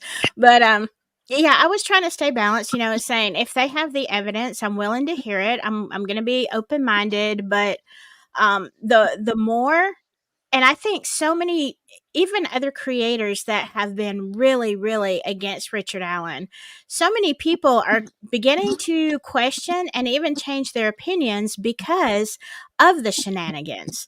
Like, Because how do you why are erase that much? Like, right? And why are you fighting this with so much ridiculous, so hard? If you have a good case, you've got the evidence, it's there, then just let it go on. Don't even buy into it. So this whole thing that they've been pulling is making a lot of people say, you know what? I think he might be innocent. Which I've always thought that, even in the beginning, I thought it was 50-50. And then as time went on, I'm like, I'm pretty sure that, well, I don't think at all that he is the perpetrator of the unalivings. But, was he involved? I don't know. But the more that I look at the stuff that they're pulling, I'm like, you know what? It looks like he's being railroaded to me. Yeah. It totally looks like he's being railroaded to me too. The only thing that has really ever given me pause about Richard Allen is the lack of a digital footprint at his age and his, his wife being so active on social media. Like, why would you erase your entire social footprint? Like, that makes me think that there was, he was maybe involved in a backdoor kind of way, but I don't think a 5'4", 200-pound dude is gonna take out two teenage girls. I have teenage daughters. They are some feisty bitches. They're not just gonna stand there and let some dude Right. slaughter them. You know No, what no, Right. it ain't happening. I mean? It ain't. That's Yeah. what I was saying the other day. It's unimaginable what they try to Especially make us believe. and like no one like is walking around, and like you have all these witnesses and people that saw him and gave all these descriptions, and no one mentioned like the dude's a hobbit. Like, no one said that. Like, That's funny. That's what I called him too. And I can say that because I am a hobbit as well. I am 5'2". well, So I'm 6 foot tall and short people. No, I'm just joking. Well, But like see, that would be the first thing I would notice. Like, that would be the first thing I would say to the cops. This dude was short as fuck. Like, he came up to my nipple. Like, if I like like no one else said that. Like, Oh, are we talking um, about nipples right now? Because I'll no, go we're off. not. No, I'm just trying to give you a view on like how short come I would on, see this dude. mothers behave. Mothers. I'm just saying. And then he works at the CVS. You see this, like, it's the only pharmacy in town. People in the Midwest tend to be sick. The farm diet isn't healthy, so everybody goes yeah, to the pharmacy. Everybody goes to the pharmacy. Everybody has seen little Hobbit pharmacy tech, and no one bothered to say, "Oh, it was the Hobbit pharmacy tech who killed those yeah, two girls." Like, it doesn't make sense to me. exactly. Exactly. I mean, nothing wrong with, a man being short, but Nothing wrong, but he's you short, do have short. to notice. Yeah, yeah. And you would notice something like that. You would Yeah. I guess You what can I'm That would see be saying the it. is, Yeah. first thing I yeah. would say. Some short little fuck, like, Little like, short, fat fuck, because the yeah, like shorter that. you Like, are, how the fatter you look. with big thyroid Hey, eyes. it's true though. That is true.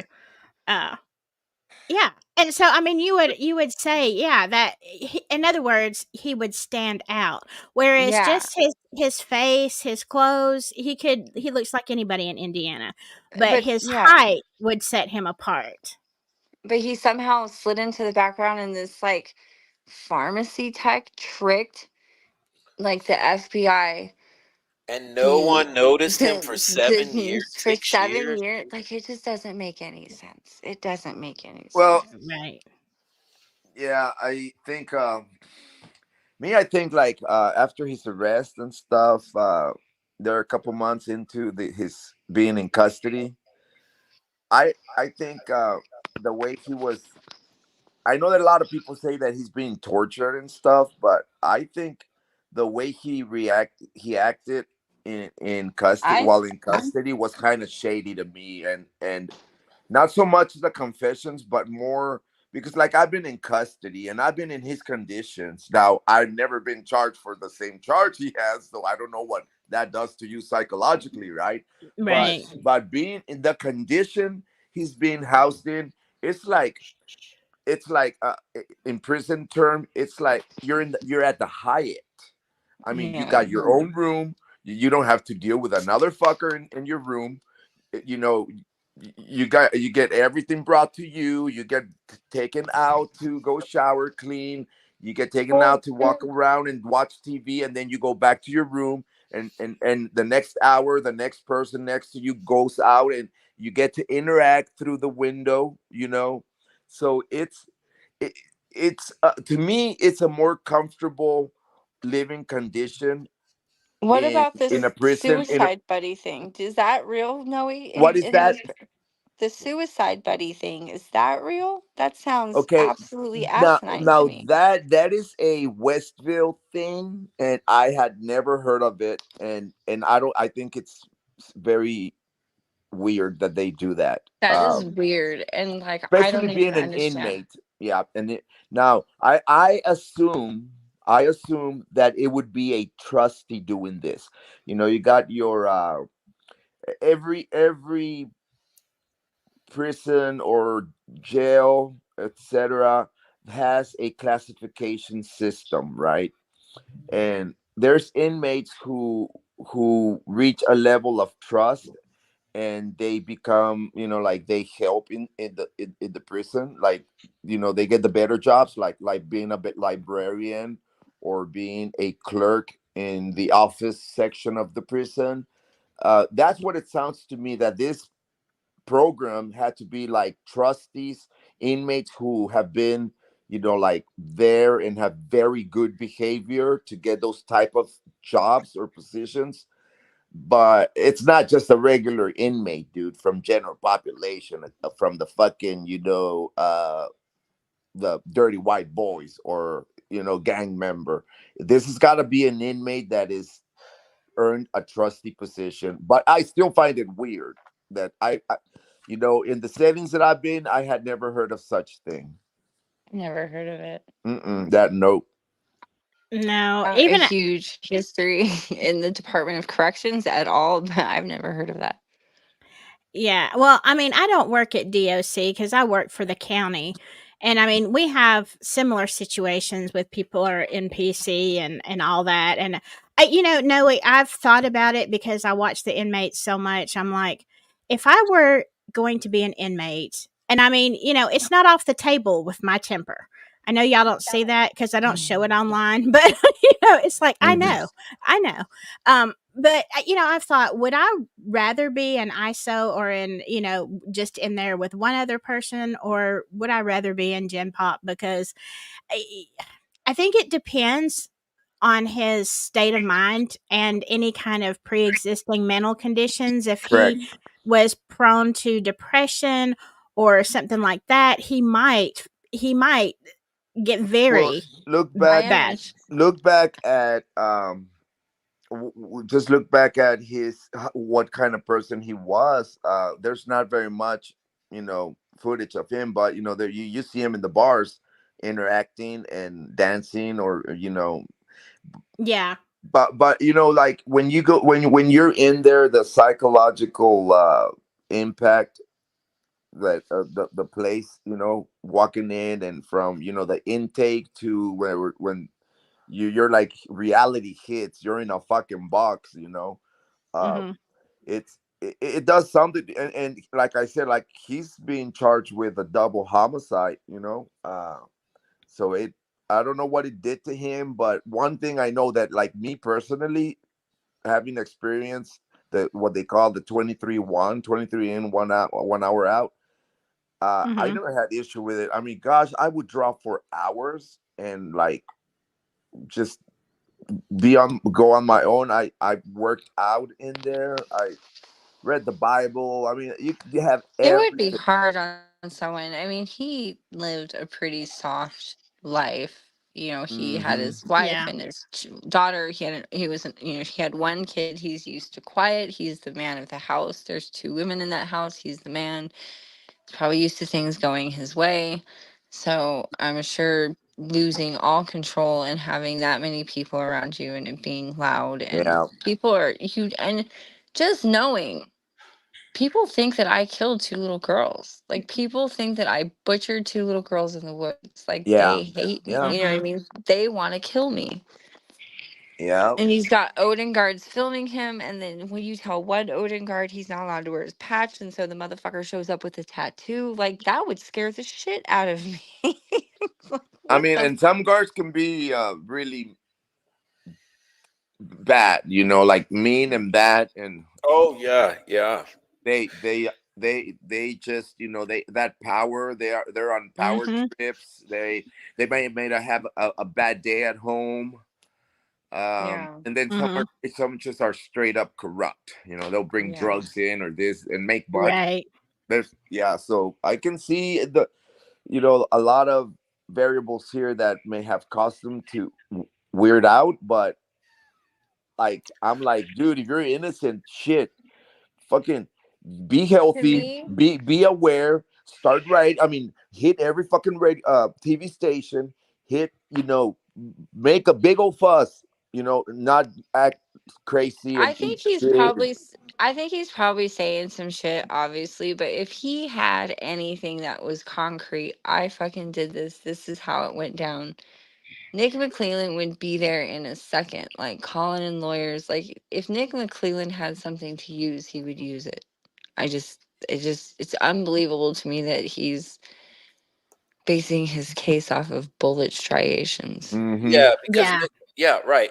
That's where, see, I think there's a lot of points we all fucking agree on here, which is Yeah. important because we're all sort of are like middle of the road critical thinkers, Mm-hmm. and that's impressive. And oh, Aaron's here If says Nick McClellan walks into that courtroom and throws down a Matlock moment that makes me go, "Oh shit, that motherfucker did," I'll take it. I'll take it. And you know what? That makes it better for Right. everybody. That means there's a murder off the streets.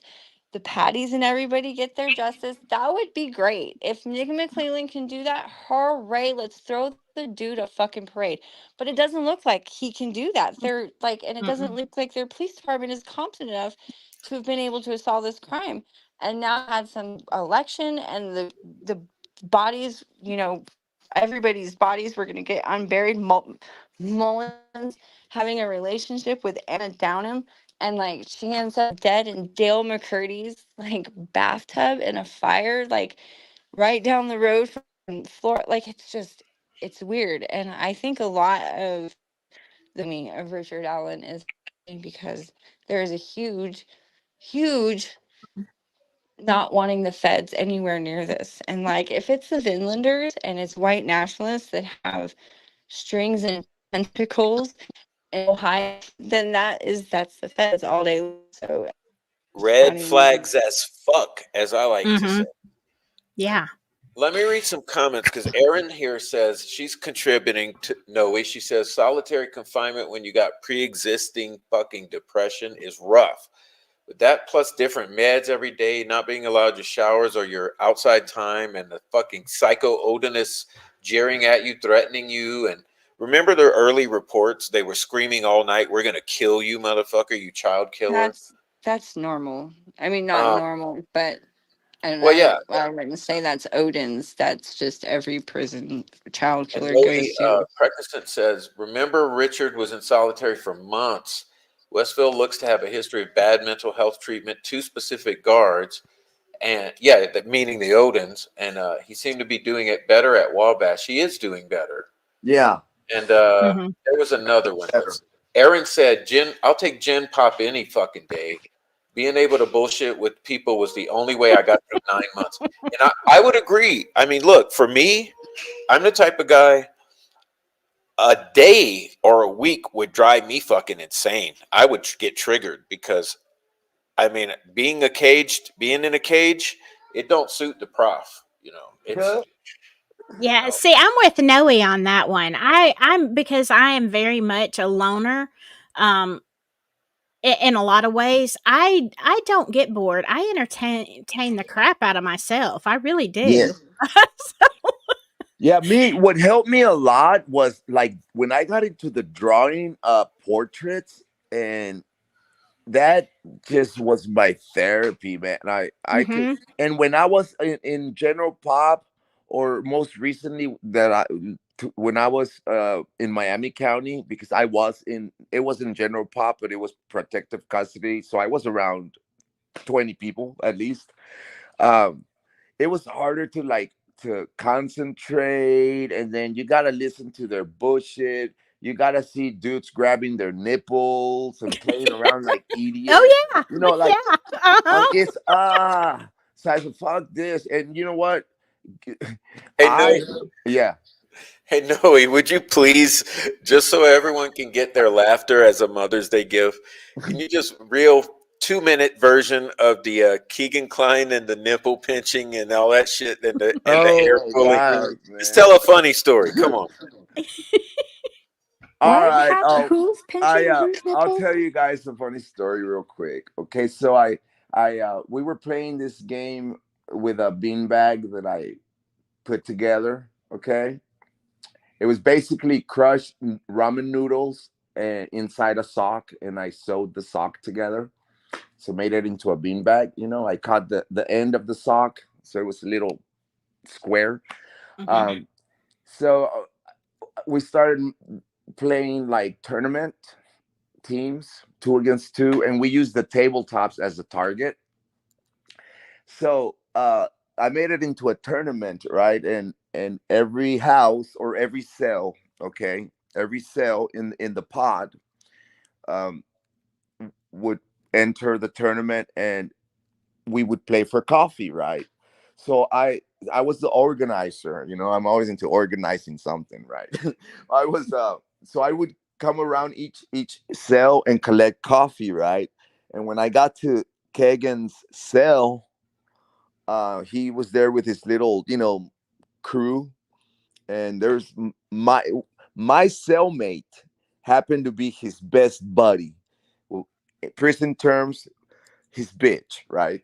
Or Mm-hmm. I don't know who was the bitch. One day was Kagan, the next day was Bryce. They went back and forth. But anyways, so I went in there to collect the coffee for the beanbag or the corn table tournament, and these fuckers were Kagan was laying down on the bed, and the other one was sitting next to him, pulling his neck hairs, you know, grooming him, so to speak.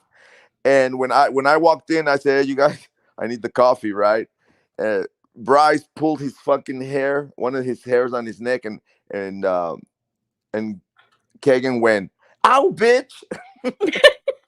And I said, "Motherfuckers, give me the coffee. I gotta go. I ain't got a lot of time to spend in here." But I would come to their door, and collect the coffee, and that was one. That's like one of the funny stories. All I know, one thing I can tell you is that when I talked to David Vito, he came to meet with me here in Wabash.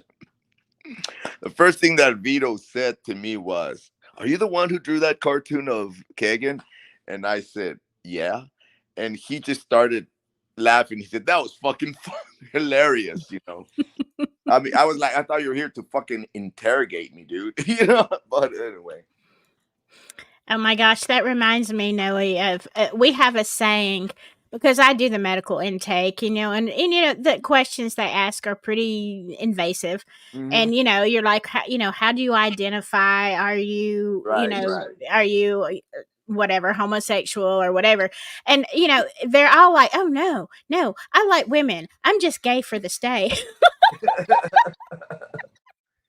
Oh God. And they are. They are. It's like I don't talk about the jail on my channel just because it's too bad. Like I can't. It But is. I will say this.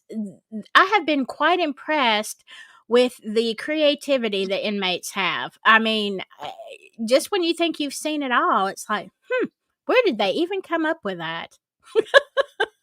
Yeah, I hear you. I mean, I'm always into like either art.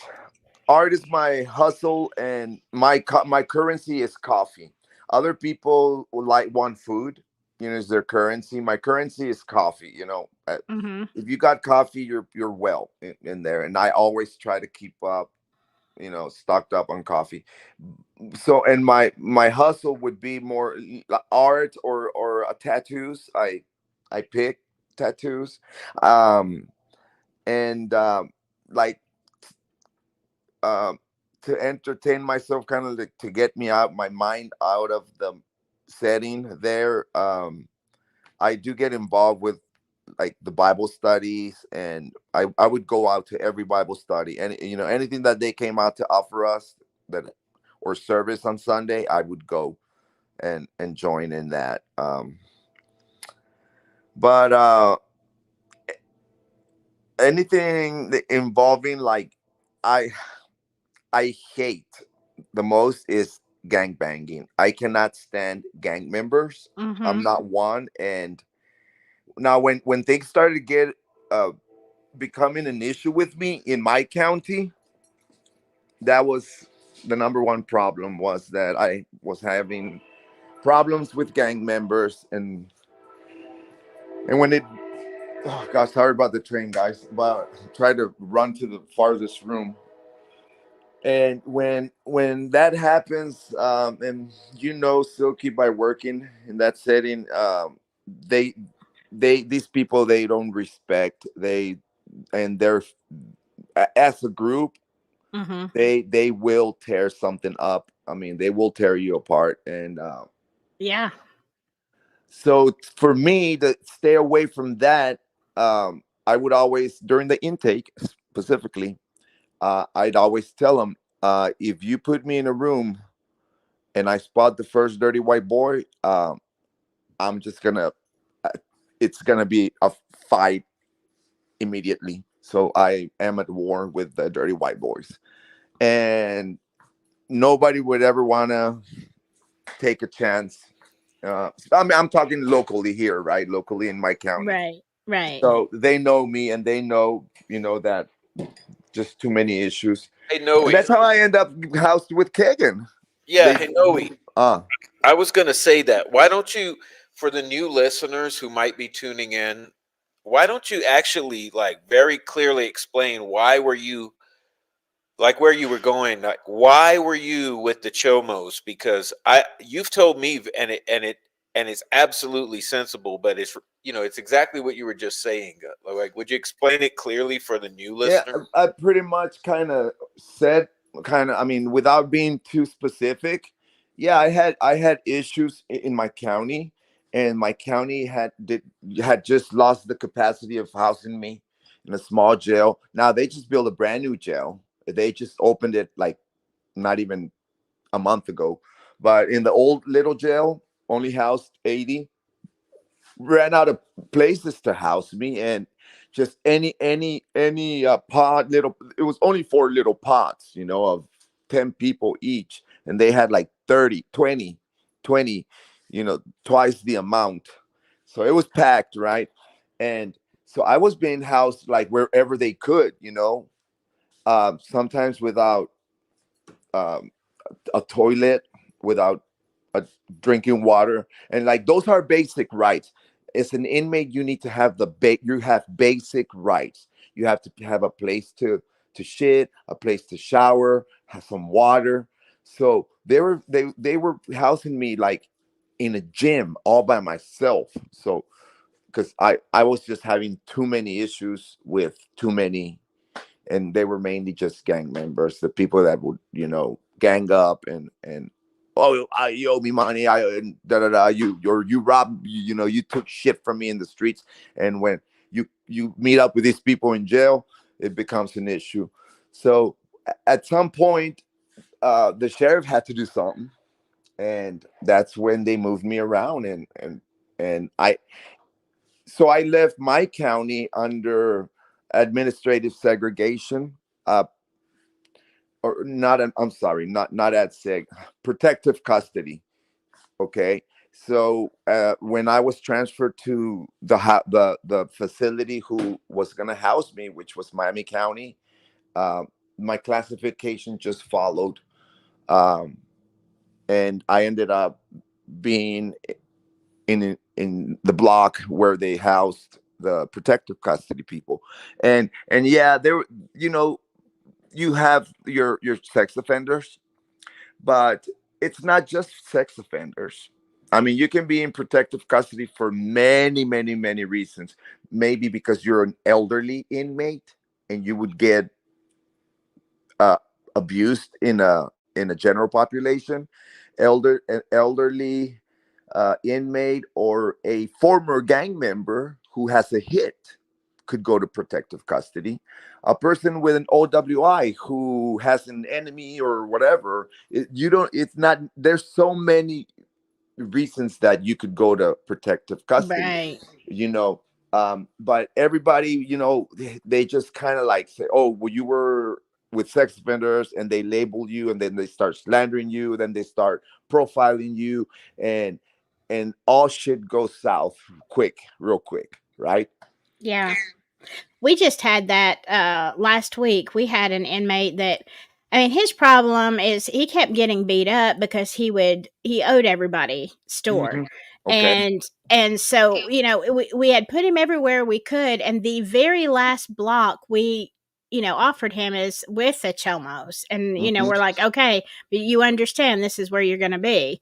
Because there wasn't a choice. It's like, well, here or take your chances somewhere else. Because we literally do not have, we're way overcrowded too. We have nowhere to put you except there.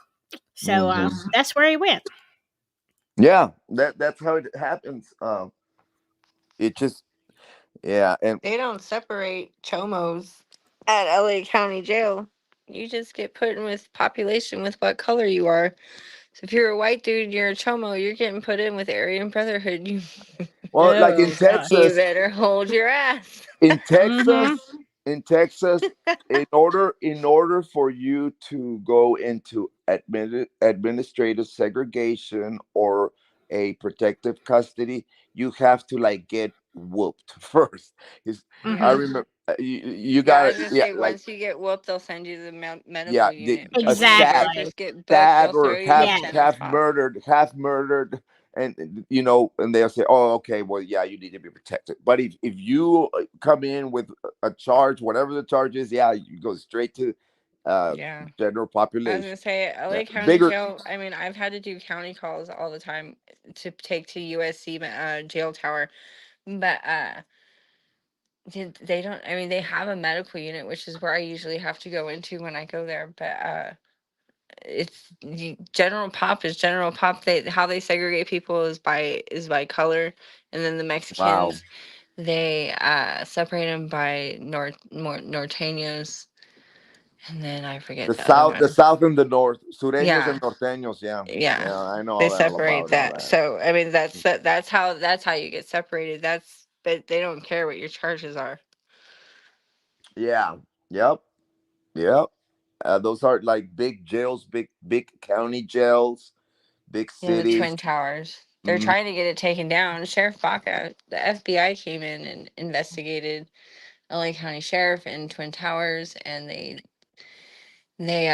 threatened the FBI and undercover dude, and they had someone on the inside, and they like moved him around, and they couldn't find him for like 3 weeks or some shit like that. And Sheriff Baca, our sheriff, went to prison. And then he said he was old and he was losing his memory. And then he turned state's witness, and all of a sudden he got his memory back. And now he's out as a witness. So, yeah, that's not shady. Wow. Wow. Because we had problems with gangs in our prison.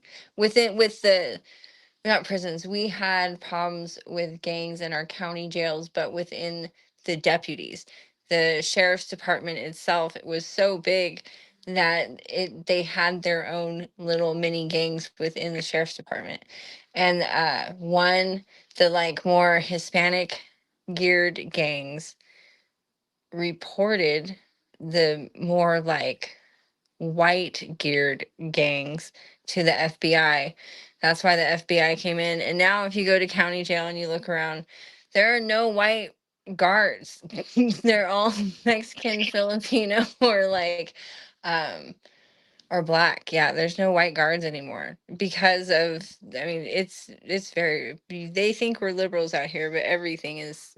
We're still segregated as fuck out here. uh, Wow. Wow. damn. You see, we're not like that at all, and everybody thinks that Alabama is such a racist state. And I'm telling you, we don't. Nobody gets put segregated for any reason, and our guards are a mix of everything. And I mean, I think we're probably very misunderstood. Yes, there are some crazy Southerners that are old school and terrible, but for the most part, we get along. Like it's not. We don't base our opinion of you by skin color, but by your attitude and your actions. So I think now, listen to and I've heard this from a lot of different states.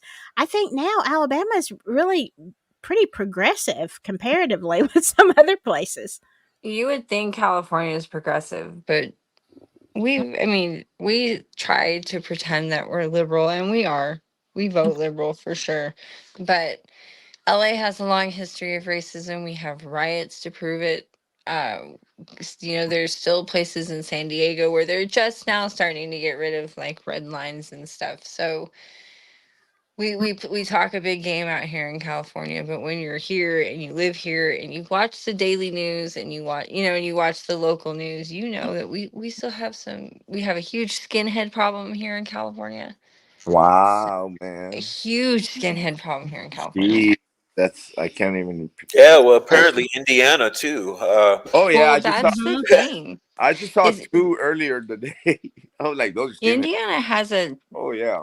an extremism problem. Like everything that goes to Indiana, like if you even watch the Soft White Underbelly on YouTube, they talk to the clan, and even in that YouTube video, they're like, "Oh yeah, but the Indiana clan, like Indiana, always runs a gamut, all of its own when it Yeah. comes to this stuff. Well, that's something I've learned since I started getting into this because I had no And clue they're all before. fighting with each other. That's Well, the other I thing I've noticed with these groups too. There's a lot of them. They're very extreme. People come to Indiana or go come. Huh, I'm not there.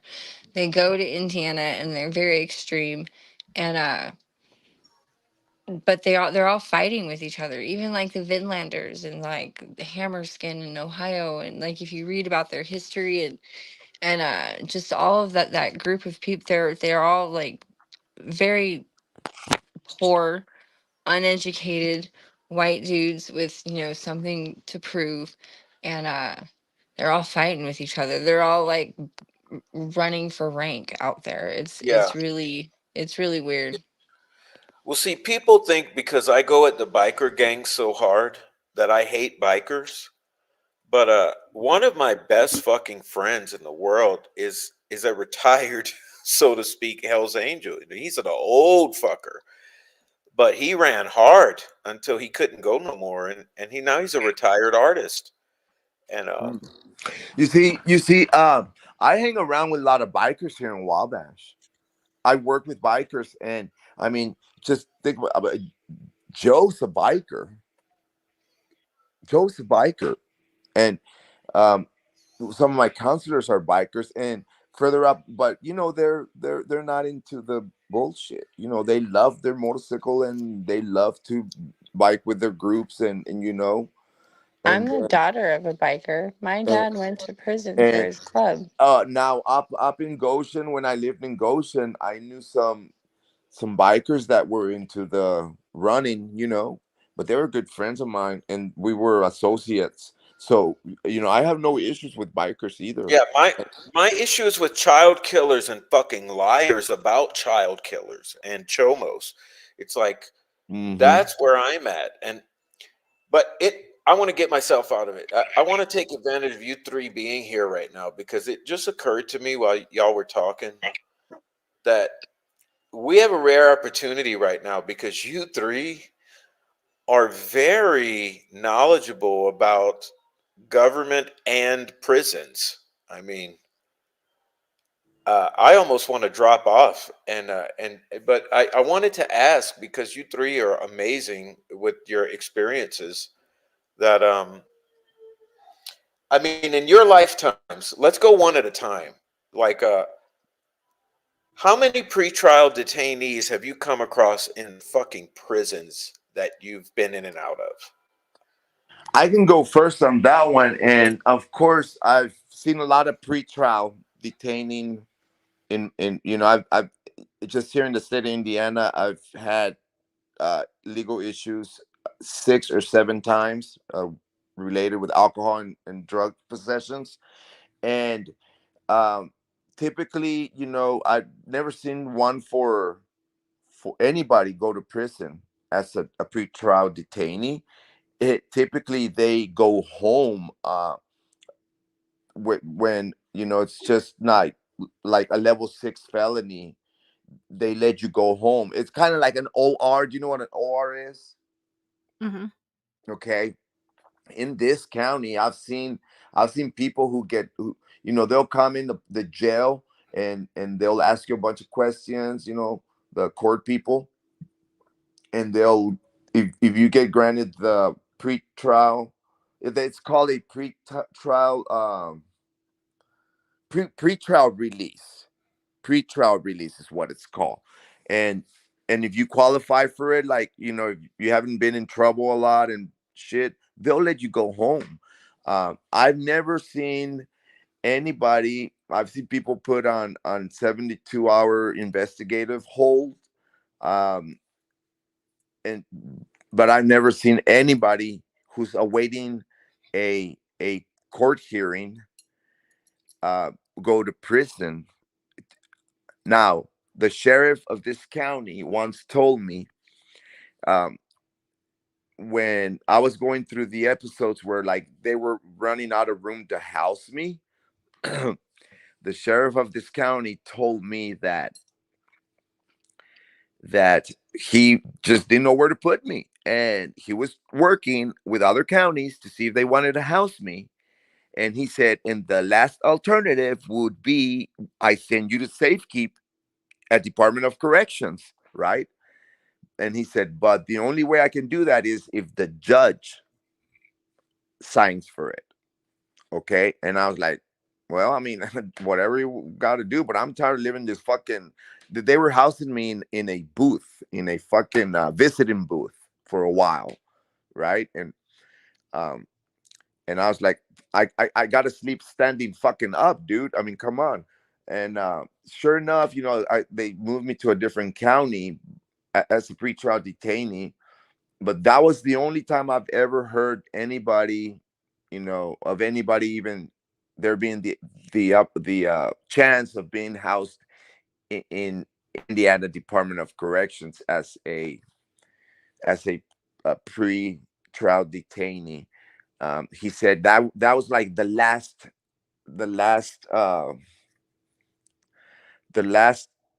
offer, would be going there. But luckily, he found a place to house me, and I didn't have to go through that extent.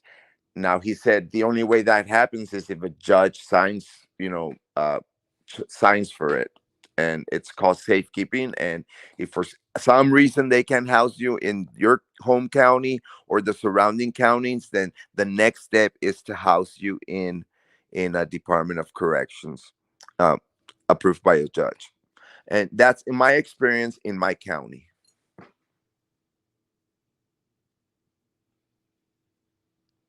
Well, I don't know who's next. You are, baby. You are. You're good. Okay. Most of the time, when we have someone who is being held for very serious charges like that, and potentially capital unaliving, we keep them in the county. We don't usually. It has to be really certain circumstances before the judge will let them stay out until trial. Now, that being said, we had a case. This happened, and he was held at DOC for about 2.5 years.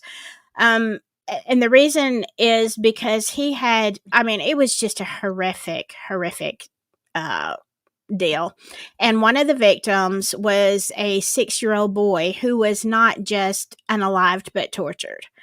And on top of that, it happened in the town where the jail is. So even though we're a county jail, it didn't happen further out in the county. It literally happened a few blocks from the jail. Mm-hmm. So there was no way that we could keep him safe because you have, all the employees. Not that we, just go around hurting people, but, there's always that chance because you don't know in a small town who's related to who. And so you have the employees, you have, of course, the trustees and anybody else coming in and out. The chances of him being hurt, or somebody, not looking, oopsie, I left the door open. You know what I'm saying? It was not safe for him to be in our jail. So they did send him to DOC, and I believe he was there about 2 years. And then they brought him back for a week or two while his trial was going on in our courthouse, which is across the street. And as soon as they rendered the guilty verdict, which, it was a slam dunk, they immediately sent him back to DOC. But that's the only one and we have some horrific cases, but they don't involve children.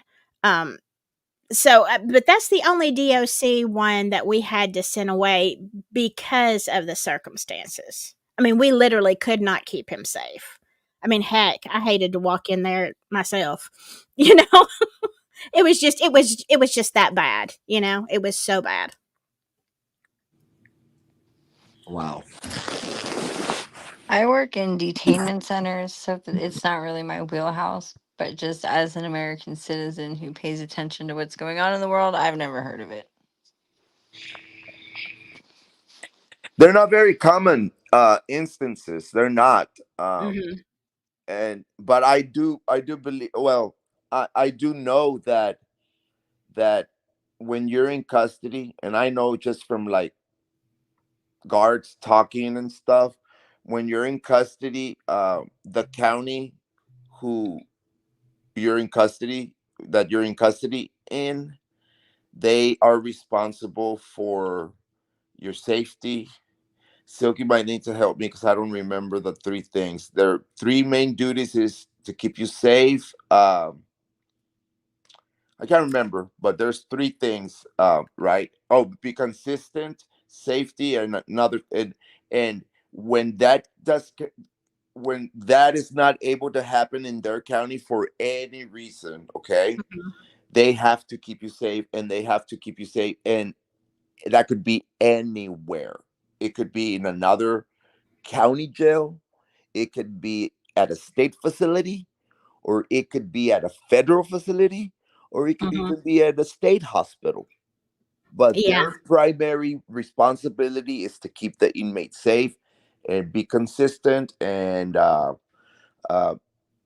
make sure that you know they don't get hurt, etc. So I mean, that I know just from my experience. But have I heard that it's been to that it's gotten to the extent to where like inmates on pretrial detention get sent to IDOC or to DOC or federal hubs?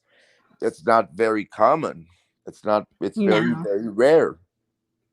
No, usually what we do, and for ours, we send if the crime committed was committed in our county, and this is especially true of officers of um, COs that we find that go bad, because my county, we're really, really hard, like on anybody who's dirty.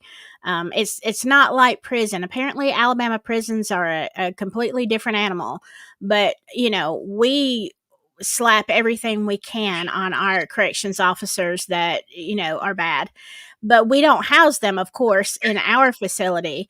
And so anybody who has, they usually go to a neighboring county, and that's the more common thing. Yeah, the one case that I was talking about that did go to DOC was, it was just, I don't know. I guess they felt like it was so bad because it involved three or four people, one being a child, and they weren't the same family. It was like different people, and I think they felt like there really was nowhere else they could put him where they could guarantee his safety until trial.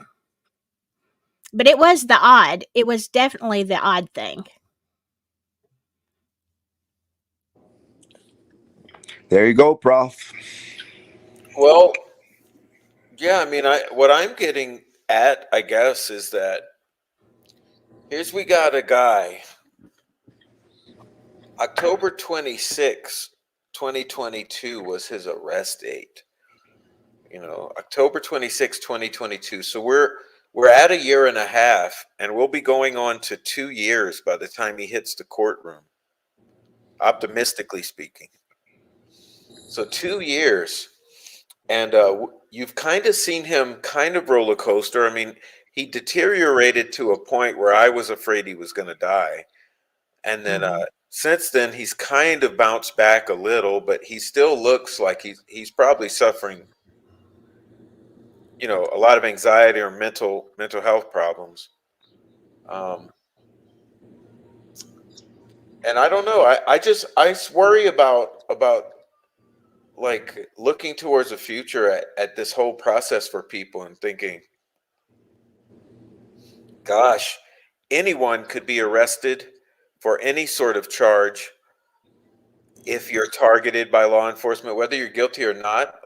Let's just say you happen to not be, and you get on the radar, and then a year or two later, you're still in a solitary confinement in a supermax prison,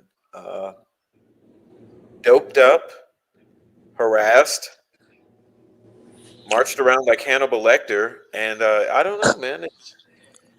It's. I think we got some human rights concerns that probably this case will impact for years, like the legislation and considerations of people as they legislate about the treatment of pretrial detainees. And I Well, think it's an important fucking thing to be considering.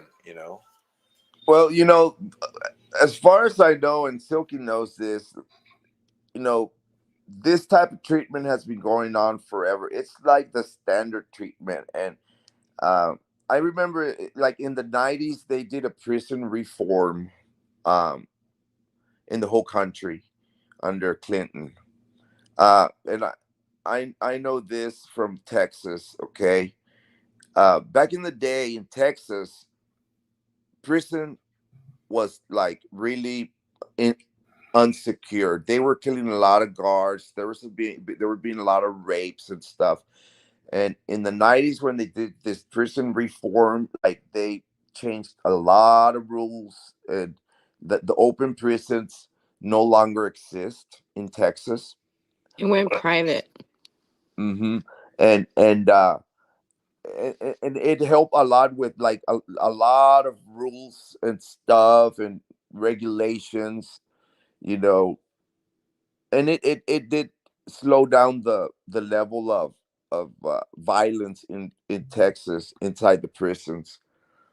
But like this standard housing conditions, they're they've been going on for a long time, and uh, I think I think that Richard Allen could have been housed in a county jail in the state of Indiana, and wouldn't there would have been all this stuff going on with his treatment and him being harassed and all that. I mean, they could have housed them in Elkhart County, man. Elkhart County is a decent facility. It houses, I believe, 700 inmates, and any given time, there's about 300. Half of the prison is empty. You know, Wow. they could have housed. It's a huge I have facility. I don't know why in the world. I mean, there's other counties that could have housed Richard Allen. It didn't. Okay, I understand I have a if Carroll I County have didn't a have the brother. Oh, capacity, sorry. but there is not. You're not gonna tell me that he had to go to DOC. He could have gone to another prison, another county jail, and none of this would have happened. None of this, the Odins and the Bulls, or the harassment. Mhm. I have a Go ahead. brother who goes in and out of jail and prison and stuff all the time.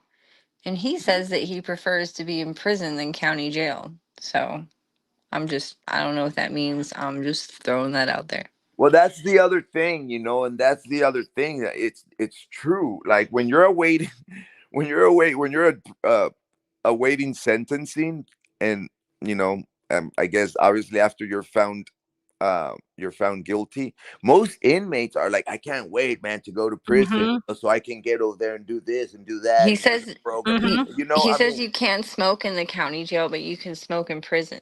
certain states probably you still can. Not in California anymore, but you Not in used to. Texas either, but some states might. Uh, I used to buy him the big can of tobacco and rolling papers at the commissary. It's like uh-huh. $450. Wow. The only time I ever got to smoke, it was in the '90s. No, it was in 2000s. During a extradition when I did get extradited to Texas because I did my time in Texas. It was in Kentucky. they we stopped in Kentucky at a hub, and I can't remember which one it was, but they as you know, like you go into like the intake, right? And Hmm. they would give you your uniform, whatever, your little hygiene little pack, and a box of cigarettes and a box of matches. I was like, holy cow, this was in the mid 2000s. Okay. Now, any other facility that I've ever been to, it's a non smoking facility. Now, they had e cigarettes one time here in Wabash County. And I'm not a vaping type of guy, I never like vapes or e cigs, but they How had much that for does a an while. e-cig run you at the commissary If in you Wabash? back in that day when they had them here, because they got rid of them, they went for Uh-huh. $15. $15 for an e-cig? Mm-hmm. That you take like 20 hits and it was done, Yeah, yeah, right. something like Hey, Because I that. know that they like upcharge everything at the commissary, don't they? Yeah, oh, motherfucker. Yeah. yeah. Yeah. The most common, you know, thing. Let's your ramen soup package. Um, they go There's like right now. different packages too, huh? Like some Yeah, come with like a nacho cheese spread and like certain types of ramens, and then there's like a spicy the different package, and then there's like seasoning. a Yeah, beef different package. seasonings, but they all cost the same. Okay, and Yeah, yeah. the last that I remember, they're like $1.50 a bag. They might be $1.80 by Well, now, I think everything is like almost 10x. I mean, because but peanut butter will be $25 in a you pack. can get one of those for. I mean, I don't know, might be more now, but I remember that you could get those for 10 cents a pack in at Walmart, and they Yeah, were selling for 150, 180. 10x. Easy. I will say in my younger days when I lived in Oklahoma where they have that hardcore prairie justice, I had to spend a couple of days in a county jail, and those ramen burritos are fucking delicious. I'm just putting that out there, man. Uh, is that Freckle? Hey, With the look, hot Amy Cheetos has a and the cheese question. sauce, like Oh Lord. that shit was especially when you've been eating that. Like, I remember my favorite meal was two hot dogs, two pieces of bread, and a dollop of mustard. That was like my favorite jail meal for lunch. I still eat that to this day. I still enjoy some mustard and hot dog on some white Wonder bread. Hey, look, Oh, Amy that's has a funny. question there. Amy says, "Has anyone on this panel, that means not Prof, uh, the Hannibal Lecter shock vest? Is it common?" Do you see Amy's comment there? Yeah. I saw that a few minutes ago. Yeah. Where I'm at, absolutely not. We do have one. We have one, and if we have ever used it that I've observed, it may have been used on the guy that I was just telling you about in the bad case, but I don't even remember him going that way. He could have. Um, they have smaller things. Like, look, the only time that you would ever put that on somebody is really if you think that they are going to be homicidal in court, but most likely suicidal. Oh, I'm sorry, I shouldn't have said that word. Um, No, you're but fine. I don't give a shit on this channel. We talk. Uh, okay. but no, I mean, this is my concern, Silky, is that like when I look at it, okay, you want my conspiracy theory, since that's what I'm labeled as, even though we're the most sensible people on the internet, is this. It's all public relations. They want to make him look like Hannibal Lecter, make him look Mhm. guilty, make him Yeah. look like a monster, because you can't tell me that they're at all concerned that that little shrimp of a man, as weakened and beat down as he is is when they have five guys around him that look like Hulk Hogan, that Right. that they need at all any sort of control like that over him. Like they could easily pin him down and break his neck. And I think Mhm. it's all optics. And Eye of Apophis is even saying, would you have noticed In Richard Allen's famous Hannibal Lecter photo with the dirty shirt, they purposely cuffed him all fucking twisted up, and they are always cuffing him that way. Yeah. Yeah. In my experience, I didn't even know that they had such a tool thing. I've only seen the tasers that they carry, and in my experience, I haven't even seen that. I haven't even seen ever see a CO having to tase someone, much less the vest. I didn't know about those vests until Richard Allen. Yeah. I've seen some fucked up shit at LA County Jail, but like those people were legit like violent psychopaths, and while they were incarcerated, they were there's some crazy shit. But like I mean I've seen it, but I don't, not on a pretrial detainee, or not. I guess he's not a detainee, not Yeah. on a pretrial inmate. Yeah. You're right about that.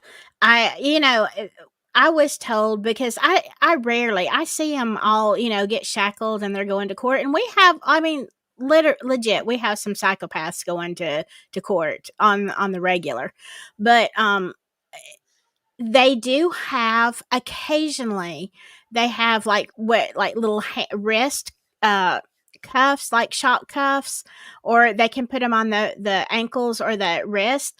But I haven't even seen anybody, and we've got some crazy folks, I'm telling you. I've not even seen them go with any electronic device. I mean, they're accompanied by deputies, like, When it OJ ran, they shackled the fuck out of him. Yeah, well, now they're shackled good. They're shackled real good, Yes. but they're not. You know, yeah, that shock vest. I had to, when I saw it online. That's the first thing I did, is I went to one of the sergeants and I was like, "Do we have anything like this? Because I've not seen this." And he's like, "Oh yeah, we've got it. It's here. We just don't use it. It's I very thought it rare." was like something bulletproof and stab proof for his protection. I didn't know it was like a straight up Yeah, that's shock what I thought vest. too. I thought it was a turtle suit, like a suicide A suit, so turtle you can't suit. like stab yourself. We have those at Right. LA County, and like people walk around, have those so they can't stab themselves. People can't stab them, but we've had them for, we've had some crazy, people go on trial here in LA. So I've seen some crazy shit, but like not like that. Right. Yeah, I'm with Not you, a shock Freckle. vest. That seems weird. I'm with you, Freckle. I thought it was for his protection, and turned out to be that it was to, you know, tame him down. But the guy doesn't seem like he's going to. I mean, like you They said, even ride him in like a little box in the back of that van. Like he's not just sitting in a seat. Like he's in a box. And right? funny story. I actually lived in Terre Haute, Indiana for like 5 minutes, and it just so happened to be at the time that they took Timothy McVeigh into. And I don't think that he was sitting into the prison there, because that's where he died. And I remember the day they took him in, and I don't remember him maybe he was sitting in a box, now that actually sit here and think about it. But I don't remember him sitting in a box. I remember like the whole caravan going across the railroad tracks and like seeing it from a Wow. distance. And I thought I remember Mm-hmm. seeing him, but I don't So remember him sitting in a fucking box. And you that were in dude the blew up area a when federal building.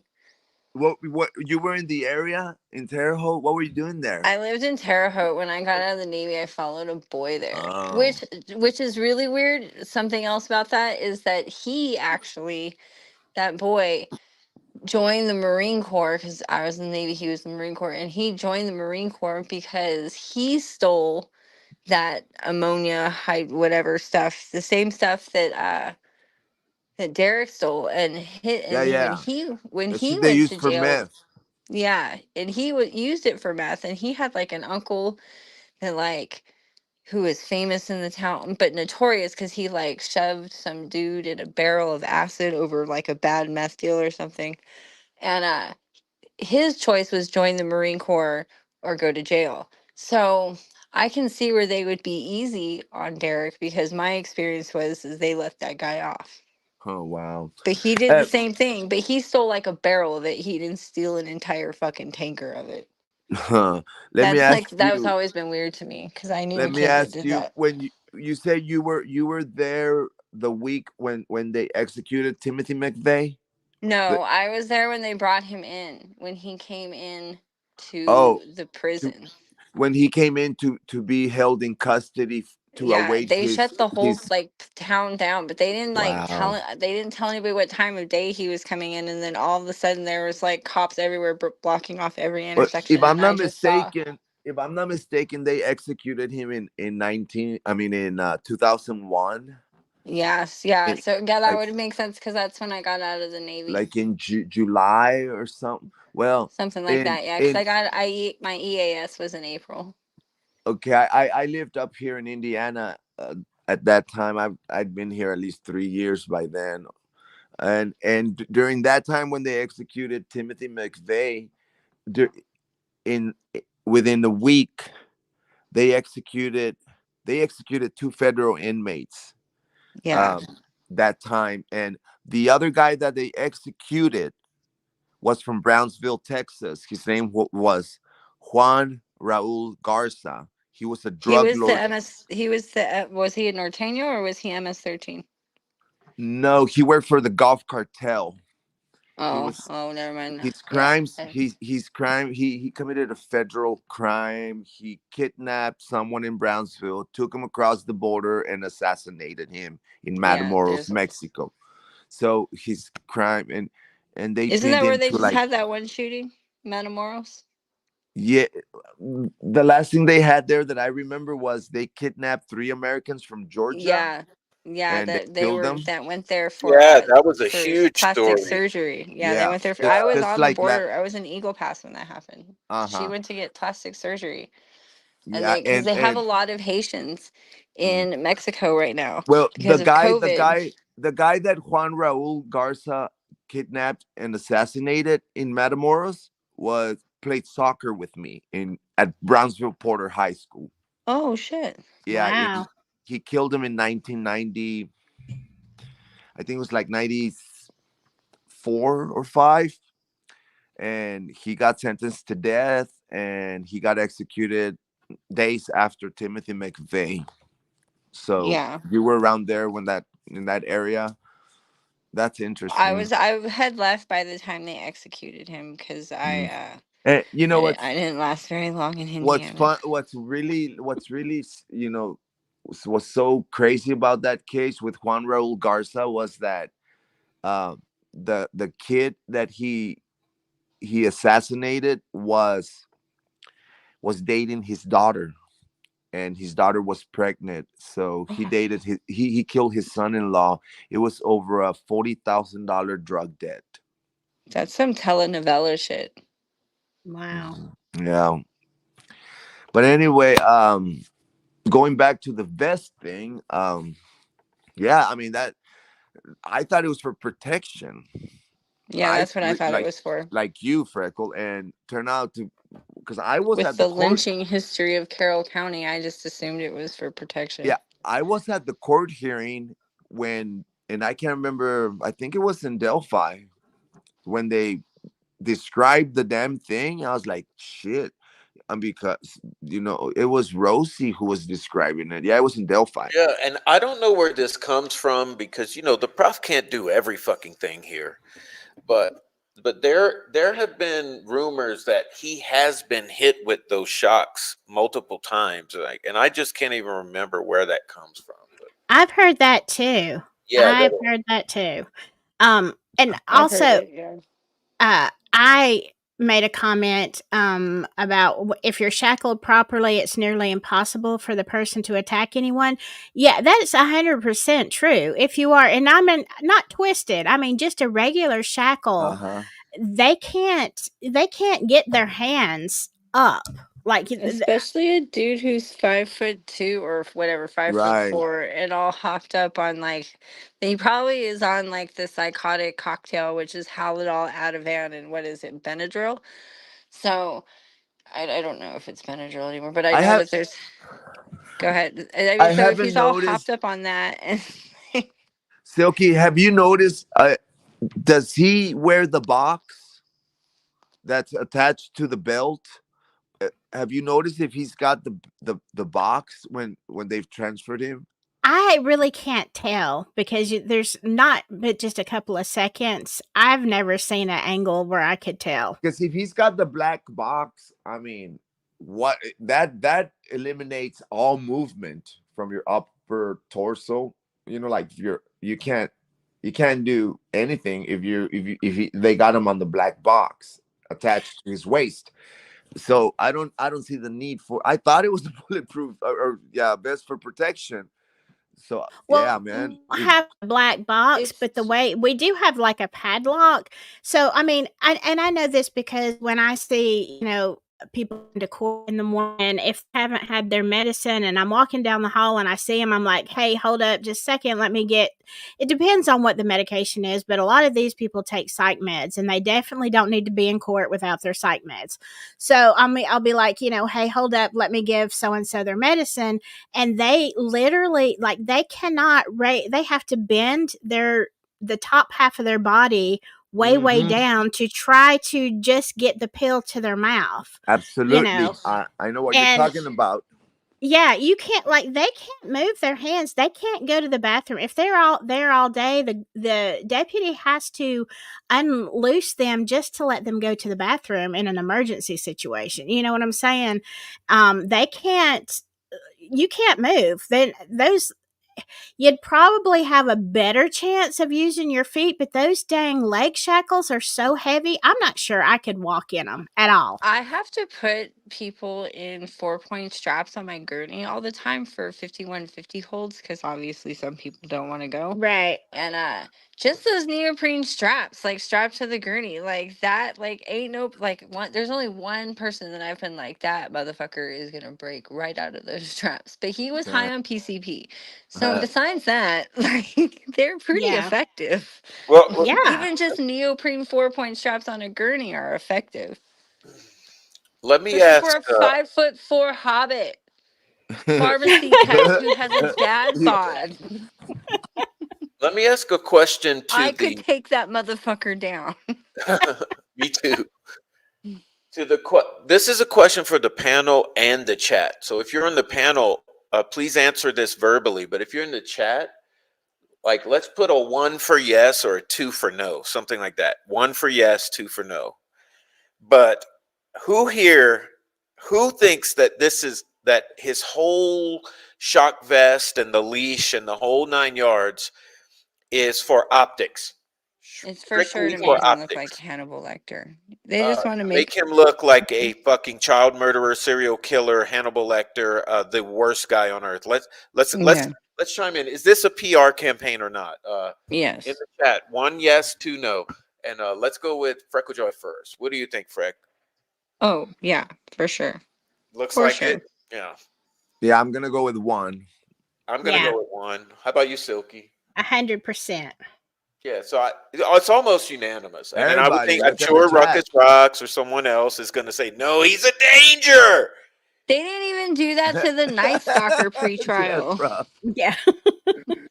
You're right though, Prof. You're And he right. got caught in a neighborhood by 15 like neighborhood locals. Like everybody watched that shit go down. He ran into the police car because he wanted to be caught so bad instead of get hit by pipes. And like they didn't even treat him like that during pre-trial. The It's Night fucking Stalker. amazing. Richard I've Ramirez, never all the seen anything. documentaries. Right. He didn't come into court in a shock vest. No, he did not. I No, mean, he look at didn't. And Brian that was the Kohlberger. 80s when we didn't give a fuck. Yeah, yeah. Yeah. He more recent than Ryan Kohlberger. You got Truly, yeah. 4 beautiful college kids slaughtered like animals. And Brian Kohlberger walks in like fucking GQ of the year, you know? Uh-huh. Yeah. Prof. Exactly. Oh, you killed me, man. Oh, that Richard Ramirez used to walk in the court and do all kinds of weird shit. You know, like flip the judge and He uh, had the pentagram on his hand. I remember yeah, the being a little pentagram on his kid. Mm-hmm. hand and that sinister face that he would give everybody, or I was a little kid when that happened, and it's like I lived in LA when that was going on, uh-huh. and it was really like scary. Like we It was the first like panic that I remember. Yeah, that's Whatever what. happened to serial killers? Like when I was a kid, there were serial killers everywhere, and then like the Twin Towers went down, and all of a sudden we were Well, now they have worried No, YouTube about channels. They I'm have gonna tell terrorists, you and what all the happened. serial killers disappeared. The internet. I miss me a good serial killer, man. Not, There's a few with YouTube channels. We'll be finding out. Uh, yeah, so serial what killer was is the I thing gonna of the say? past. Now you got online catfishing and Yeah, it's more like online weirdos. stalking. Yeah. But yeah, I don't, and I like, I wonder what social dynamic made that happen. Where like crazy people just started to, stop. I don't. Maybe they still do. We just don't hear about it anymore. I don't know. I hadn't really thought about that, but I mean, I'm sure Do you there are remember in the some out 80s? there. Yeah. Especially in LA, like we had like the East Side, we had the Hillside rapist, we had the Night Stalker, we had the Hillside something else, and then we had the the cult that was killing people. Like we've had all kind, and then all of a sudden Twin Towers happened, and we were all worried about, you know, Foreigners, terrorism, and then foreigners. Yeah. serial killers just disappeared. Like you just stopped hearing about them. I guess all of these random shootings all over the place have. I Yeah, guess the replace serial serial killers. killers. Yeah. The serial killers may have gotten hit in the crowd too. I don't know. Yeah. Serial I killers don't know. They're taking them out. That's serial how they're killers doing got it. taken out by a mass shooter. So, there's that. America. A stray bullet. A stray bullet hit the serial killer. Well, I now they miss all me a work in good serial killer, warehouses though. and they go and they shoot up schools. Is what it is. Yeah. Yeah. They play video game. Okay, the school shooter is basically like your frustrated basement dwelling video game playing mom's basement guy. That's Call of Duty is a social Yeah. epidemic that needs, like, that game You're is sexual frustrated. incels. Like, What did you say, we had an Prof? incel here in Santa Barbara that killed a bunch of people, a bunch of college students. You're sexual Just because he couldn't get frustrated. laid. Like, can Mom's you imagine basement being so living. mad? Video game playing. But that you do bring up a good point with video games. I wonder if maybe some potential would have been serial killers get their frustrations out by playing things like Call of Duty and whatever. Maybe it feeds that part of it. them that. I think it absolutely does. But it's Yeah, also all of that shit was designed to turn people into like proficient killers with the hopes that they would go into military, and it never happened. and when you Yeah. add I being rejected by like the person you're obsessed with and becoming sexually frustrated, and you add that to it's yeah. I had a boyfriend who played Call of Duty constantly, and like I remember when I would fall asleep to the sound of that gun that and when we Oh broke up, god. I had to play YouTube videos of people playing Call of Duty with that gun noise Oh to fall wow. asleep. So like it does something to you psychologically. You see, I never cared for video games ever. I grew up in the day of Centipede, I think it was, and Miss Pac-Man and Mr. Pac-Man. I play Super Mario Brothers. Well, that's when I Yeah, went. that's my favorite. Zelda. The Mario Brothers. Zelda. I had a friend who was obsessed with that shit, and I was like, man, I learned chess. Is what happened. I learned to play chess, and I always wanted to find someone to play chess with, and my buddy just wanted to play Mario's, and I said, nah, that's what did it for me.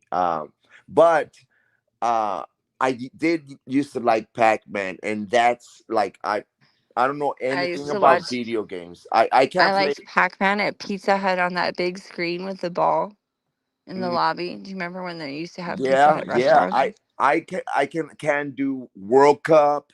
I can do what's the popular newer ones, Grand Theft Auto or whatever. Mhm. I mean, I go to work. I still have like I work with dudes who like they're just uh addicted to it. I mean, all they do is talk about it, and they play against people and all this. And I just never got into video games, man. I don't understand that mentality. I just never Right. I don't. I didn't either, Noe, but my reason is because I have terrible eye-hand coordination. Like I suck at video Mm, games so bad. But I did find out just I don't know, a year or two ago. I went to Dave and Buster's, and of course, I was just there to have fun. It doesn't hurt my feelings that I lose every game.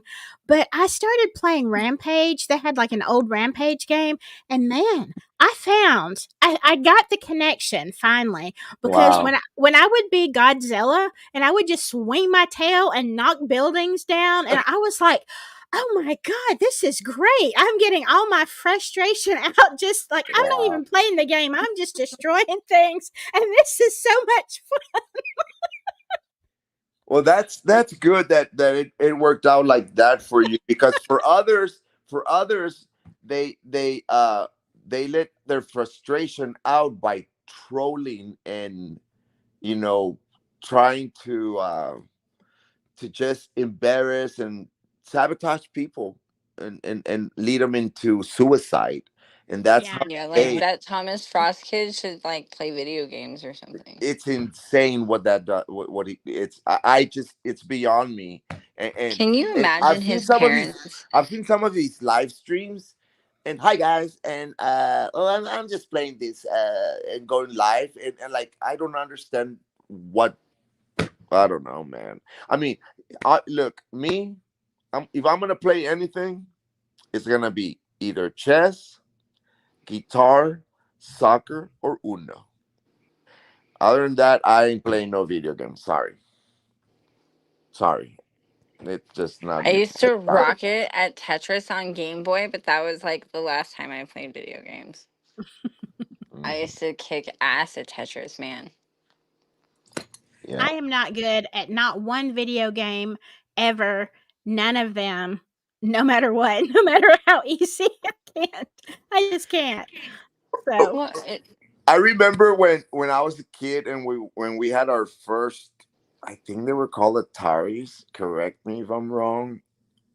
It was just like this little line, and you connected the little thing to the your TV, and it was like this little line on each end of the screen, and like a round dot, and it would go bing, and then you had to move, like you had like a joystick or something, and you moved your line up and down, and you had to bounce the ball back to the other line. Do you guys remember that shit?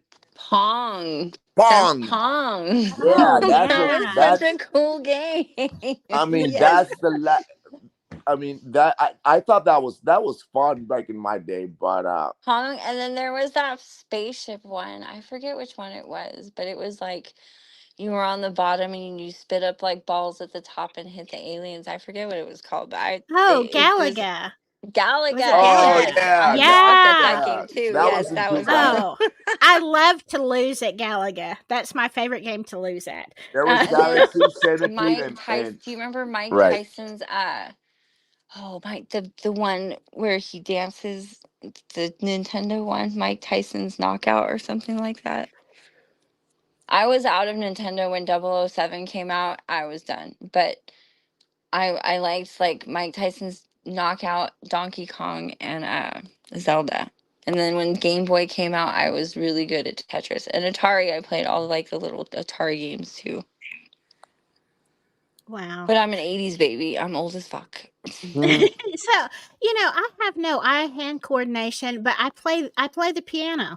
So, I Oh, mean, go really? figure. Yeah, I don't, but I can't play a video game. It makes no sense, I know, but, whatever. Oh, I'm I good can at I can relate sports, to but you, I'm not good Silky. at like tech. I get it because like I understand. Like I can do like I can curl my fingers and do stuff with like on the fret, to hold a Mhm. note. But when it came to like the simple games in of the past, like Galaga and Pac-Man and that Pong game. But when they started doing Mario, that's when I dipped out. I Yeah. couldn't. I didn't have the coordination. I don't understand how to It fucking. took me forever to learn how to jump to the top of the flagpole when you got to the castle. Oh, I see, Yeah. sucked at now that you're I so always talking my miss, bad. bro. I language. always miss and fall and die. I said, you know what? I'm not playing this You're shit. talking my language because I'm a Nintendo baby. I I'm love too young for Nintendo. Atari. Sorry, you're revealing your age, brother. But I'm too old. I mean, I'm too young for Atari, and I'm too fucking old for PlayStation. So for me, it was like Nintendo. You see, Yeah, I I don't did even have the Nintendo name too. right. I said Atari earlier. I don't even know the names. Atari was like you played your older like siblings games, but Right, like right, right. Nintendo Hmm. was like when I was like playing video games. But like I didn't like I remember when 007 the Nintendo game came out, like I was already past like playing video games. So Hey, but I I needed played the a fuck out of some Mario Brothers, that's for sure. I Stoned needed off a my ass in high school and just fucking baked like mouth open playing some fucking Mario Brothers with some I needed a Uh, Totino's big pizza fan of rolls. Wii. Like I got a Wii for my kid, and I played it more than he did. And now it's like that's old, but I almost want to buy another one for little Prof because I'm like, man, the Wii is like a Nintendo on steroids. You know, I want a Yeah, fucking I, Wii. I Yeah. got my daughters a Wii when they were younger. They loved it. The bowling and stuff, they love that shit. Well, I oh can't bowl wow. in real life either, so All right. So how that did we never worked. get to this? I To the don't Pong thing. know. Okay. Let's, Somebody let's, brought up incels being killers, and yeah. That was me. That was me. That oh, was me. Sorry, I'll take the hit on that one. It's me. I'm the well, problem. I'm When reading the comments. Everybody's talking about Atari and Pong, and I'm like, they got into it. Pac-Man Classic. In other Space. words, we're There's we're all look, boomers. We're old as fuck. You know. Space Invaders. I don't hey, know I'm that game. 45 years old. Hey, you're a I was you're a young born in chick. the Hey, 70s. you're young, Freckle Joy. What up, girl?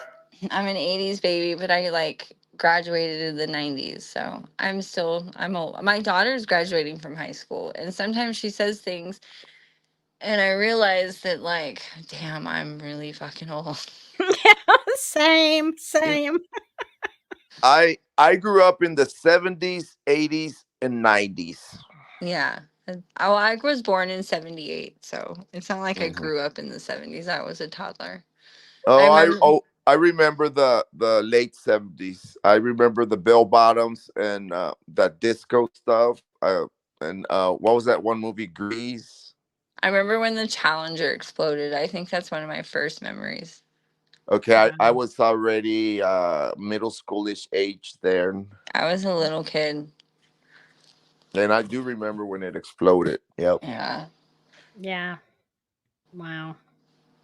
Sorry, that's just I was trying to think like my earliest like memory as far as like social events, and the first thing I can remember is the Challenger. When I remember my mom, you know what I do remember? I remember when the Thriller video came out because I was Mhm. scared.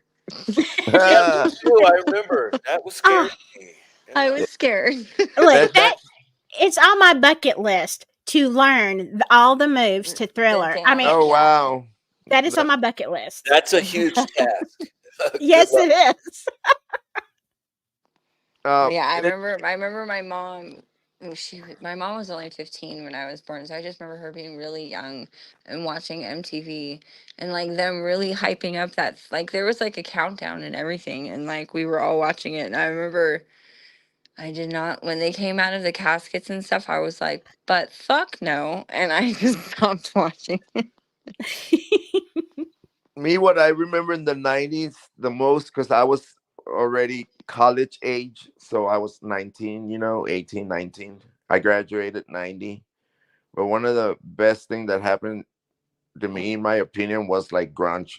music. It was like, whoa, because right before the 90s, in the 80s, it was new wave. It was like And YouTube hair bands and hair. I didn't and like hair any of bands. Yeah. them. But then, Like like in Kurt 91, Cobain 92, changed my when fucking world. Yeah. Nirvana and Pro Jam, Pearl I was like, Jam, whoa. And I was in college. It was Soundgarden, perfect for me. Stone Yeah, Temple but Yeah. that, Pilots, you know what's Red funny? Hot That shit Chili actually Peppers. sounded grungy then, right? But now if you listen back, it sounds like kitty pop. Yeah, yeah. What I love is when you see these young girls wearing Nirvana t-shirts. I remember I saw a girl at work and she came in on her day off to get her paycheck and she was wearing a Nirvana t-shirt. I was like, "Hey, I love Nirvana. When Kurt Cobain killed himself, my poor little teenage heart broke." And she looked at me like I was speaking another language. She didn't even know that they were a band. She got the Oh t-shirt my at fucking Walmart and I was like, "Are you kidding me right now?" Oh, wow. I was so mad.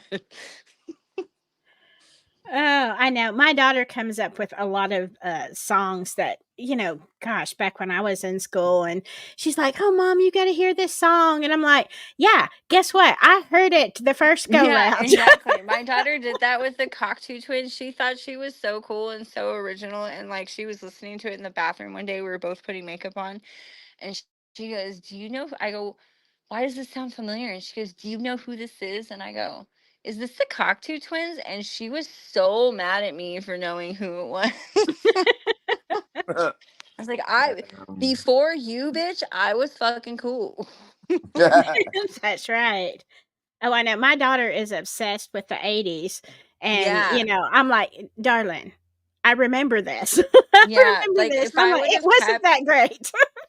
If I would have kept most of my Uggs, I would have saved so much. Oh my God. Yeah. If I would have kept most of my stuff, I would have saved so much money for my.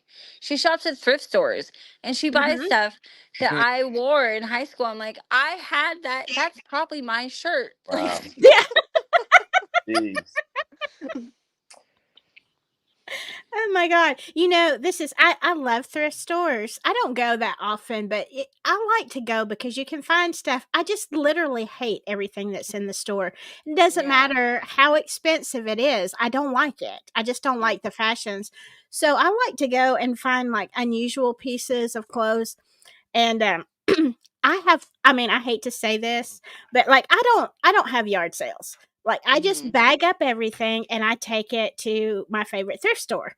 And I've literally went in and bought my own shirt back and thought, "You know what? I shouldn't have got rid of that. I still."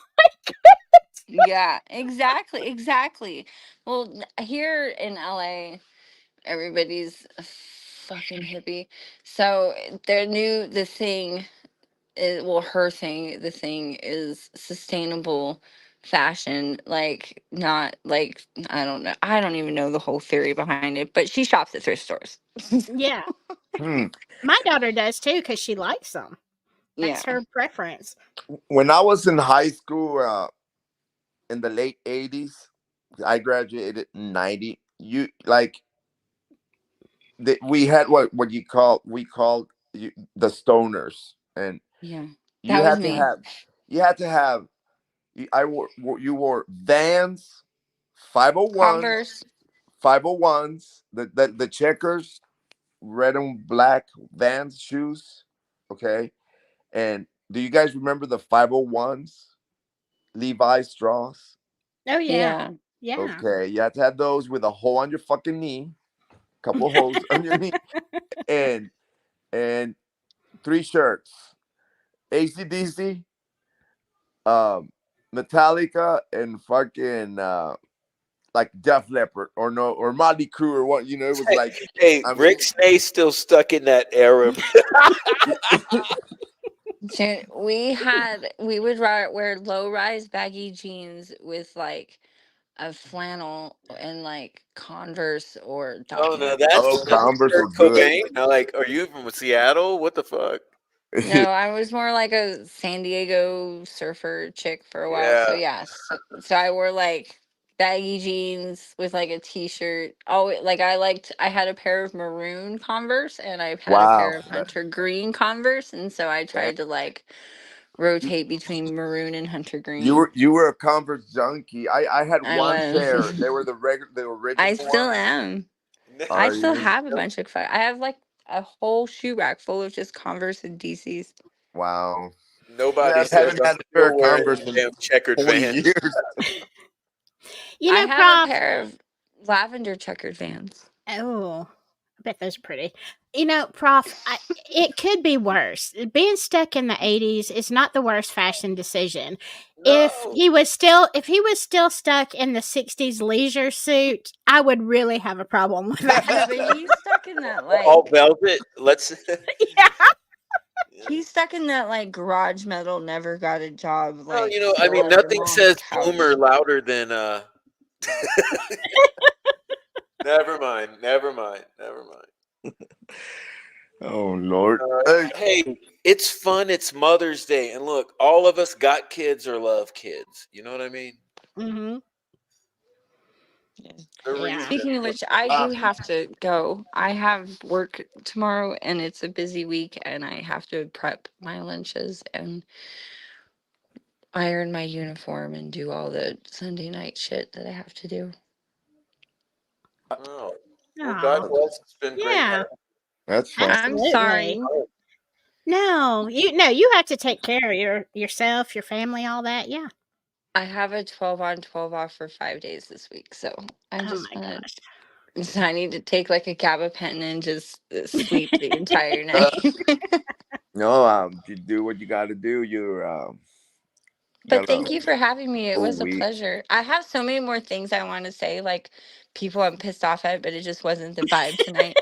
But Well, bitches, I'm still fucking coming for you. I'm coming. I'm keep Well, fucking going for coming. him. Go for him. But Prof's prescription is like Like get Ruckus, some fuck fucking you. Epsom salt and put it in a hot let it out. bathtub and get your Epsom salt bath and go sleep the best sleep you've ever had. That's Prof's I'm gonna prescription. go starch Everybody. my collars on my uniform and like make sure all my pants are creased so I don't have to do it at 5 o'clock in the morning this week. Yeah. Um, That's what I'm gonna do. I'm very boring. No, I get you, but I don't have to do that. I just have to make sure my scrubs are clean or my jail t-shirt and scrub pants are I clean miss and scrubs so much. Like, oh my, when I worked at the border, I got to wear scrubs because it was more of a clinical setting. But now I'm back in a rig. And so I'm back in like tactile pants and those ugly fucking man boxy polyester shirts that wrinkle. Oh my God, I hate oh, that thing. I have to take two to the tailor tomorrow before I even go to work. So yeah, I have to wake up early. Thank you for reminding me, actually. oh, bless you. I know well, I worked 13 hours today, so I feel you. I was up at 3:30 this morning, so I get it. But I'm off tomorrow, so I'm good. Well, one of the other AMR, one of the other companies, they like lost a contract someplace else, and so hold on a second. So they saturated our area, so I haven't been as busy lately. So I'm hmm. good. Oh, But good. thank you so much, everybody. I've got to go. Someone's calling me. So All right. Okay. Good All right. night. Good Mother's night. good Day. night, Goodbye. everybody. It's a pleasure. Happy Mother's Day, Silky. Good Oh, night. happy Mother's Day to you too. Happy Bye, you Mother. guys. Happy Okay. Mama. Bye, Bye. Freckle. We'll talk later. Yeah, group chat. Group chat. Right on. Okay. Hold on. I gotta go. Bye. Bye Bye. bye. All right. Everyone in the chat, say goodbye to Sweet Freckle Joy. She's awesome. Hey, Prof. Let me answer a question that uh by the I. He It's all asked me you, like, brother. huh? It's all you. Okay, yeah, I just want to answer because I happened to catch this question. He says, "Hey, no, did you by the eye of Apophis? Uh, did I say that correct? Okay. Anyway, hey, no, did you play football, high school football? I played I played American football in middle school. In high school, it was all soccer. I also played tennis and ran cross country. That was my thing in high school. But I was kind of involved in other stuff like art, journalism, and photography, shit like that. I'll run when the zombies are chasing me. That's when you'll see me run. As a matter of fact, if you ever see me running, just don't ask questions. Just fall right in behind me because it's bad. Hmm. I was just going through the the comments here. Parachute pants for baby daddy. I remember those. I was trying to remember the name of them. because when I was in high school, that was all the rage. Well, first came the Z Cavarici, which was that was like from that guy from Saved by the Bell started that trend, and all the cool guys in high school had to have them. And Mhm. then there were these other pants that were like the MC Hammer pants. Remember those? The Oh MC Hammer. God, yes. Oh, Mm-hmm. And I that can't was remember the terrible. name of the brand of those that everyone had to have, but I sure enough, I made sure I went get a couple pair of those. I thought I was bad shit in high school. Oh God. Yeah, I remember those. Oh my God. Really, those kind of pants aren't flattering on anyone, including MC Hammer. They're just not. Yeah, they're not. They're not. I mean, But they like were no then. offense to the 501s or whatever, and see, I'm always afraid that the fucking anything I say, the trolls are going to turn into like the worst thing in the world. But to this very day, that's what I wear 90% of the time. If I'm not wearing like my Adidas jumpers or whatever you want to call them for Hmm. lounging around the house, if I go out of the house and I don't have to go to work or anything, I'm basically wearing like I don't know if they're 501s or 502s, but I wear like the nicest Levi's that I have, and I bought about 10 pair of them because I'm that kind of way. I find something I like, I just buy every color. I remember when I went from, like from the 501, because the Levi was my favorite jean. I mean, I remember when, some kids used to wear Guess or Jabot or different other brands. Tommy, I remember when Tommy came up with jeans. But me, I went from Levi 501s to Silver Tap, which was also a Levi brand.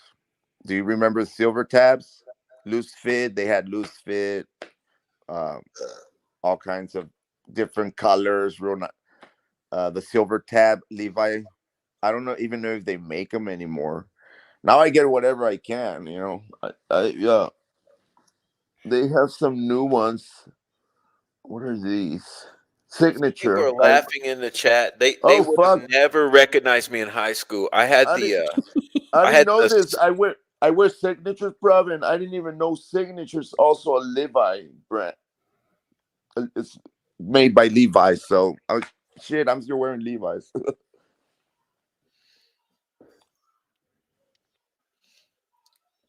Go ahead, bro. I forgot what I was saying. Oh, sorry. Oh, they wouldn't recognize you from high school. Oh, from high school. Oh man, look. I had the buzz cut with the spiky top and I put mousse in and everything, and I was the most clean cut guy you've ever fucking met. You look And like a cop. yeah, but Yeah. but instead of camos, I would wear the silk shirts because like in the '90s, Mm. silk shirts were the rage. So I'd wear like the cleanest fucking $50 silk shirts with like the MC Hammer pants and shit like that. Boy, I thought I Oh was wow. something. Oh man, I was a lady killer. Complete virgin. No girls. Yeah, I went from that rock shirt, Levi, Vans shoes look to when I was in college, which was early '90s, and I moved to Austin because that's where I went to college in Austin, Texas. I went to the nicer pants, like the silver tap, and I couldn't get off of polo, bro. I got addicted to polo. I had to have every color, uh, sweaters, the t-shirts, the cologne, and also I was doing a lot of stuff that I was able to afford to buy them because fuck, a shirt was like $60, man. Hmm. Yeah, Those it's polo funny shirts. how like in high school you're so concerned with like the highest price clothes you can get. That's what we were. It was always like, yeah, I gotta go save up my 5 paychecks to go get a single shirt. Oh Lord, I remember my senior year. That was me. I worked all summer and I spent all my money on buying like the best shirts for my senior year. Like because it was during the time when I was trying to like change to like wearing polo shirts. I wore polo shirts for a long time. I still have a few, but I'm not. Actually, when I when I went to college. I don't know if you guys remember, but in 1994, the United States held the first World Cup in soccer, international, like the national international tournament, the World Cup, and that's when I really got big on Adidas, man. I said fuck the polo shirts, and I just started buying everything I could that said Adidas, man, because the U.S. national team was sponsored by Adidas, and I even bought the uniform, like the U.S. national soccer team uniform, which was made by Adidas. And so now I own a lot of Adidas stuff, from shoes to like jackets, windbreakers, and also I acquired a lot of Adidas stuff through coaching here in Indiana and stuff like that. See, I was so totally different in high school because I grew up in for the most part in Alabama, but I just remember, kind of blending in. I don't even know what I was wearing, but we moved when I was in high school. We moved to Virginia, and they were so different than me. And everybody, it wasn't polo. It was, although there were some polos, but it was Izod. Everybody wore everything Mm. Izod. And I mean, now the guys would have been fine, but the girls the same way. They all looked like they were unisex. And I hated that look so much. I really didn't like the high school. I didn't like Virginia at all. Beautiful country, but I did not like living there. Oh, And wow. so I was very much an outcast, but on purpose. Like I would purposely wear the most outrageous things. I mean, okay, imagine this. I was kind of like Cyndi Lauper in, comparatively, not as wild, but it was just like, what can I do to really upset the apple cart? And it was my way of giving them the middle finger about their fashion.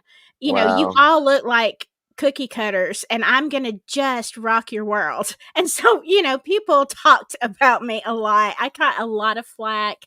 I was not popular at school at all. But you know what? I don't regret a thing because I never fit in, but that prepared me for my life now on YouTube. Wow. So it's like when people say stuff about me, I'm like, you know what? I've heard so much worse from better. So whatever, go ahead. Keep your fingers typing. I don't care. That's pretty cool that we get to reminisce and stuff. Have a good Yeah. let's talk, change of pace with what goes on with this case and all the stuff that happens around the people who are involved, and especially the YouTube community, man. Oh, That yeah. we Hey, don't get. look, I never smoked meth, but I'd smoke a joint. I'd drink some cheap ass liquor. You know what the high school kids do. Hmm. But never got out of hand where it destroyed my life. Therefore, I was able to go to college and Right. have Right. kids. You know. Yeah. Well, I never, and my kids still don't believe me. This is the God's honest truth. I have never smoked a joint. I've never done any kind of drug. But now my kids did not, I mean, they all have, experimented the full gamut. And they give me heck about it, but it's like, to each his own. I felt Look, like I needed my brain cells. yeah, And you ain't missed much. Let me tell you that. Like in my case, during high school in the late '80s, it was normal, like you, Prof. I was in sports, and we'd get drunk on the weekends and tried weed, and for me, everything changed in college, and and I went to school. I went to Austin Community College the first year, and moved to Austin, and like everything changed when I learned how to profit from drugs and how to get eh, like vast like quantity of drugs. And um I've tried cocaine, I've tried meth, and I tried heroin, and that made me sick, and I just couldn't do it. But the main thing that attracted me about the products, the drugs, it was like the profiting and the getting away with like smuggling it into like going across the Matamoros and picking up a package and like go driving it across the international border and then getting money for it. That was, and then go party, celebrate. That was kind of like the big old fuss for me, that you know it was my high, I guess, maybe. Yeah. Well, you Yeah, there's became a hustler, a hustler. But Yeah. one thing I got to say is that what I learned through all that shit is that I never liked none of it because you get drunk enough and sick enough, and you're like, I Yeah. don't want this shit again. mhm. And you get Yeah. high enough, and you're like, I don't want that suffering again. Right.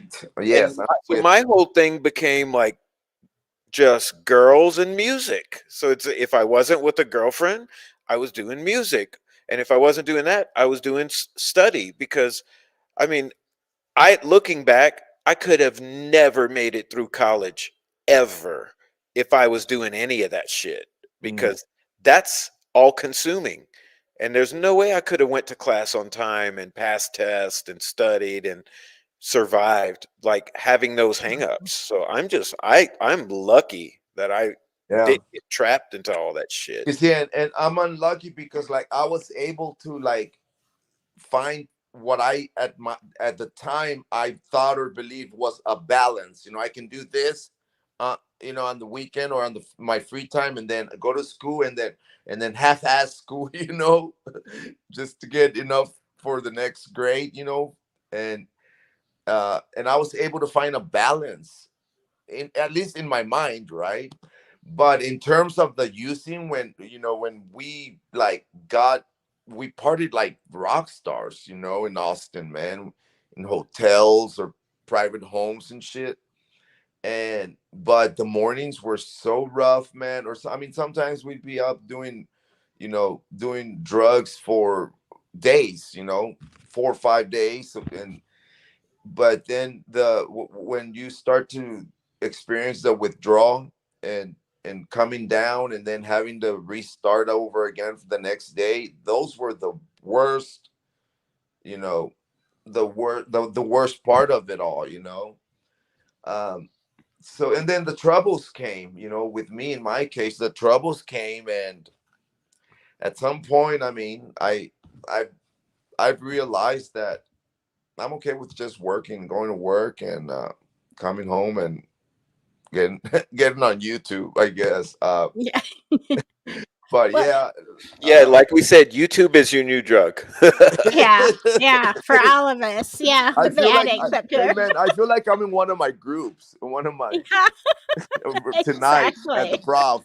I'm getting Exactly. Well, the thing is I made so many. I mean, I don't want to sound like what I said before. Like, it's true. I've never done drugs. I have been drunk, but um I made so many really, really horrible life decisions without any influence, and that's really kind of sad to admit. I had no outside influence. I made the worst mistakes for a lot of years. So, I mean, it's kind of like that. Whether whatever draws you there, whether it's Yeah, because so you like the high or the hustle, whatever, something just does. imagine had you been on all that other shit. Like, oh Oh man, my god. I can't. I probably would either be brain dead or physically dead. I just no, because I got involved with the worst people and the worst situations that you can imagine. So, uh it's not like I have any right to brag because like yeah. I Well, am the queen of boneheaded decisions. speaking of Mother's Day, I mean, it's like my poor mother. God bless her. Like, she's still here with us, but poor thing, like, she was never hung up on all that shit. But boy, did she make some goofy ass decisions with men over the years. So like the Same. fact that she's her age now and we've made it to this point, it's like, mom, oh my god, did you pick some losers? But thank god, because the last one was a hero. you know she Yeah. went from zero to hero, and it's just like, boy, imagine if she had been a junkie or something, like she would not be here. Mhm. So Well, I'm just so glad. So happy Mother's Day, mom. Yeah, too. happy Mother's Day to Wow. your mom, bro. Yeah. Just love And you, Mom. congrats on finding a hero. That is what that I've just been at 0. I haven't found the hero yet, but that's one thing that I still hold out hope, because at least now I know, I think I know what not to do. Certainly, I hope I've learned my lesson by now. So, that gives me hope. Hey, I'm at the point at my age, I'd rather be single than fuck around with anyone's bullshit whatsoever. And I'm not afraid to say Exactly. it. I mean, I love my life. The only problem in my life is Delphi. And YouTube in general. Yo, Like I'm I'm I'm uh I'm happily married, but I'm separated, so I'm happy. what the hell? Ever And that is, my wife and I, we're like so good at being friends, but we're just so bad at being a couple. I don't know. I can't explain them. Oh, Can't figure it out. I get it. I get it. I think about that. I think I should have just been friends with all my relationships in the past, Mm. because I'm still friends with, some of them. I'm the It's same like, way. I love them I love them as people. It's just I realized mhm. I can't handle manipulative women. You know, Yeah. I just I can't handle controlling men. And Yeah, and we're both like men and women. We both like, it's like we both have those traits, and it just, I don't know. I it's very rare that I see a couple that lasts, like the old school couples that married mhm. 50, 60 years. You don't see that anymore, man. well, No. but here's what a lot of them didn't tell you. They put up with a lot of shit and they had side pieces. You know, Yeah, you're when I right. learned about my grandparents, and their side pieces, I would have never thought. But once one or two of them dies, and the truth comes out, and you're like, oh, you're the one sleeping with my grandpa for 25 years. Okay, nice to meet you.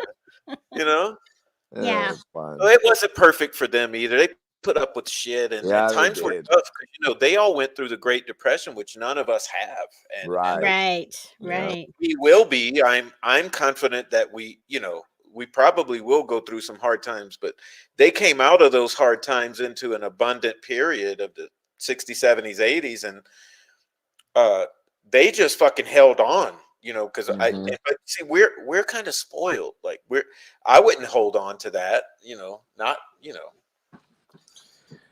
Yeah. Well, Don't back in try to those ignore days, some though, dark vibes. right. Eh, but back in those days for women, like they struggled trying to find work that could support them outside of the Very house. true. Very So true. they had to put up with They it. And I had think, to. Yeah. yeah. And I think that's why, and I hate to say this because there are a lot of good men in the world, but men don't understand why women are so rebellious and so angry now. It's because of the hundreds and thousands of years that we've put up with not being able to make our own decisions, and now we can. It's like, yeah, I'm not putting up with that. And And it's I'm not. I mean, hey, and there's still some women, some cultures where women are still oppressed till this day. Yeah, yeah. You know, I'm glad you said that, Silky, because my point tonight was a women's show to support women because I love good women so much, and both my grandmother and my mother were good women. I had good women in my life, except my my bad decisions. But I, I'm glad you mentioned that because people forget easily. Like we're so caught up in today, Mm. we forget that people have been through shit, and like my grandma and my mom were like, they never even ever in their lives ever saw like a joint or anything like that. Mhm. And they were old school, and they were great. They were I could join you in saying, Prof, I had great women, and my sister, my living sister, who is the elder of our family. She don't watch true crime, so I don't think she'll hear me say this, but yeah, she's she's a great sister, great woman. She's been single all her life, dude. She dated here and dated there in college, but never, you know, she is very, very super smart, bro. She's traveled the world. She's uh, an administrator for a university down there in Texas. But you know, I've had very, very good women in my family, and I'm very proud of my mom. She was a great mom, and my grandma. My grandma. I think I have my little bit of talent came from my grandma. She was a singer, and she was very creative. She used to, oh, what do you call that? When crochet things and sewing. She was good at sewing and stuff and making shirts, and she makes socks for us and gloves. Very creative lady. So yeah, I had great women in my life too. My upbringing. I went my own direction in the seventh grade when I discovered um, Ronnie James Dio and ACDC, and What? and then I really went in the like the weirdest direction I could have ever gone in the ninth grade when I discovered the Beatles and the Stones. And you know, my parents had nothing to do with that. You know, my mom, especially my mom. I think everybody finds their own path, and hopefully you come back to, if you have a good upbringing. This is my thought, and I've watched my kids go through some really rough patches and really doing some things I didn't agree with, but they had a good foundation, even though they didn't have a good role model for males. I mean, I've always tried to be the best mom I could and give them a firm foundation. And I have to say, I am very proud of where they all are right now. Coming back to their roots of, Mhm. integrity and Right. honesty and doing the right thing, and being, for the most part, I guess, drug free. I guess it depends on what you call a drug, but uh, I mean, because some things are legal in some states than others, but it's, for the most part, I'm pretty happy, you know. And I think that's, we all stray, we all try our own thing, and um, eventually, I think we realized, yeah, we our parents probably did know what they were talking about. I agree with you. Because like me, like right now, like I'm really comfortable with just working and being sober. And that's what how I grew up. I mean, I grew up around a very healthy home environment. Um, my dad was didn't smoke or drink, and he didn't never drugs or anything like that. He was a very good parent. He was very smart, intelligent. He was our soccer coach, and when especially when I left home to go to college, and I discovered all kinds of shit, and tried this and tried that in college, and then life just became real fast for me. But now I feel like now both my parents are gone, but now I feel like the way I'm living now is the way that I should have been when I was in my 20s, because that was instilled in me, Hmm. by my parents. And I mean, I know they're not here to see me do better, but I know they would be happy if they saw the way I mean, I'm not I don't I probably still have like a character defects, anger issues or this or that, but in terms of like, earning my money legitimately and keeping a job, going to work every day. Oh, we our work ethic is really, my dad had the work ethic was out of this world, man. All of my grandparents and my mom, they all worked. It was all work. And if any, we would work at home. We would work at home in the yard or the house. Yeah. So Hey, Yeah. Yeah, that has changed. Uh-huh. hey, Silky, you ever been to Mexico? Yes, twice. I've been on 2 mission trips to Mexico. Which parts you been to?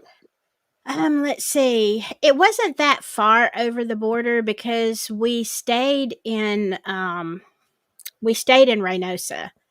Hmm. But then we would go further down. We stayed at a orphanage in Reynosa, and I can't remember the name of it right now. It might That's right around my neighborhood. Okay, I know all really. about Reynosa. Oh yeah, Reynosa. I'm about my hometown's about 30 to 40 minutes from Reynosa. From Oh wow. Well, we would drive into. the bordering town would be McAllen. Yes, yes, I would fly into McAllen, Texas, Mm, and then cross the border and stay in Reynosa, and mhm, then they would take us in vans further into Mexico. mm, For we would give out rice, beans, toys, stuff like that. I went during the mm. holidays. So yeah, and I want to tell y'all something.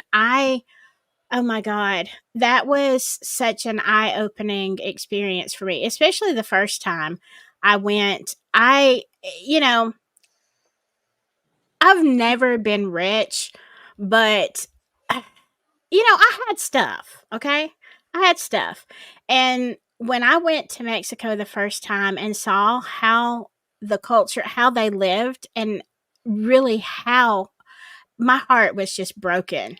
Mm. And I loved it so much. I didn't want to leave. Like I cried every time I had to leave Mexico. I cried.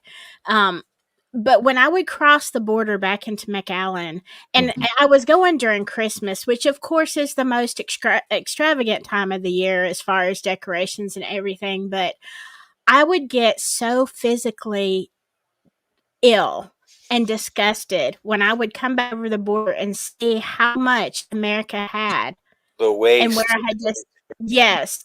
It I Isn't, was know that yeah, exact feeling. isn't That's that like an eye opener? It raises your yes. eyebrow. It's like what the well. heck? See, Yeah. so I was gonna rec.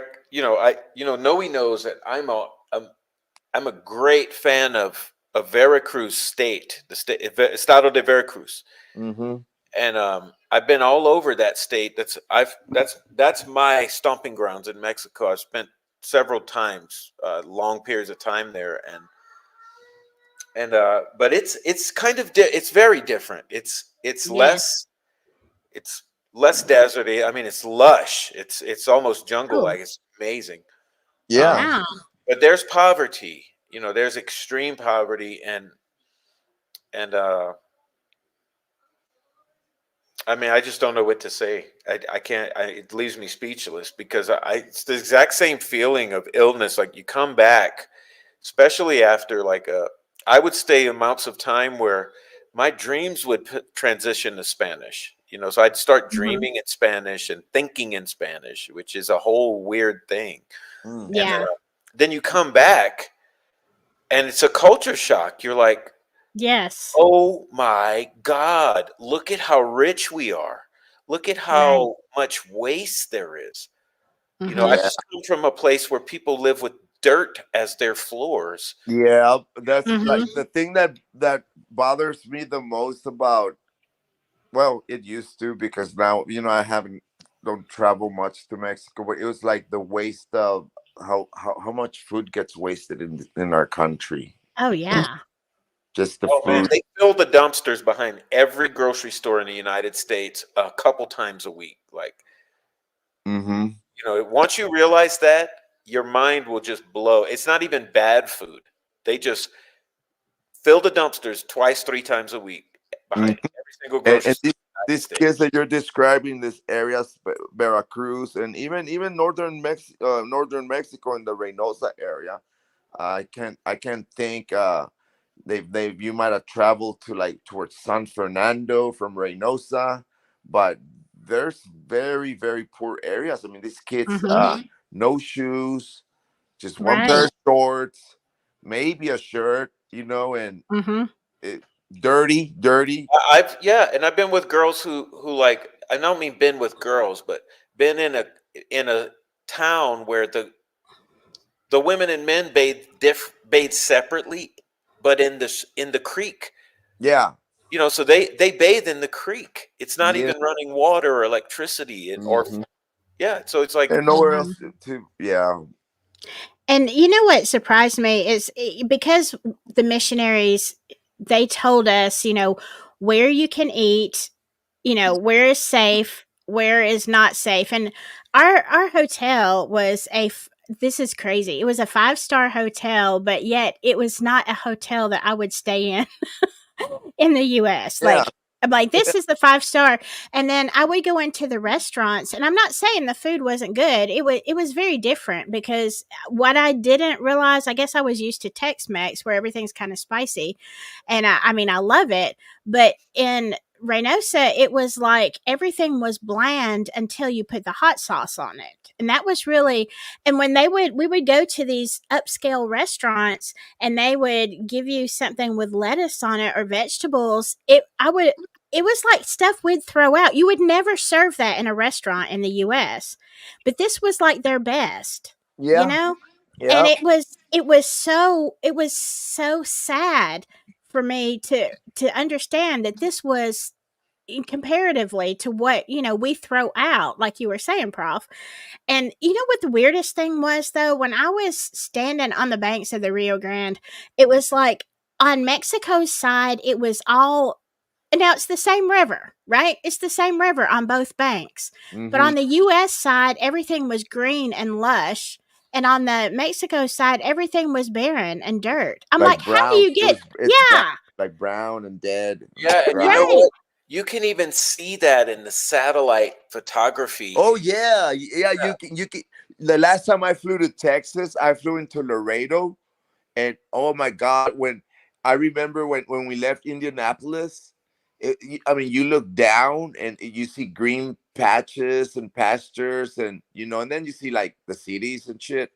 But as soon as we flew into like East Texas, right, was still green and shit. But when we flew over like the middle of Texas towards South Texas, it Hmm. looks black, bro. I'm serious. It looks like an ashtray, like like coal or something, man. It Did Pardon that was me. crazy. I happen? couldn't believe it, bro. It was like from the green pastures of, you know, I don't know. But the further you got into like towards the international line, because you can see Mexico when you're flying into Laredo, Uh-huh. it just looks black. It's from up in the sky. I know what you're talking about. But I don't understand, how can a river run down and a bank be on each side, but one side is green and the other side is brown? How does that happen? It didn't even make sense to me. I don't know, man. Water, I don't know. water.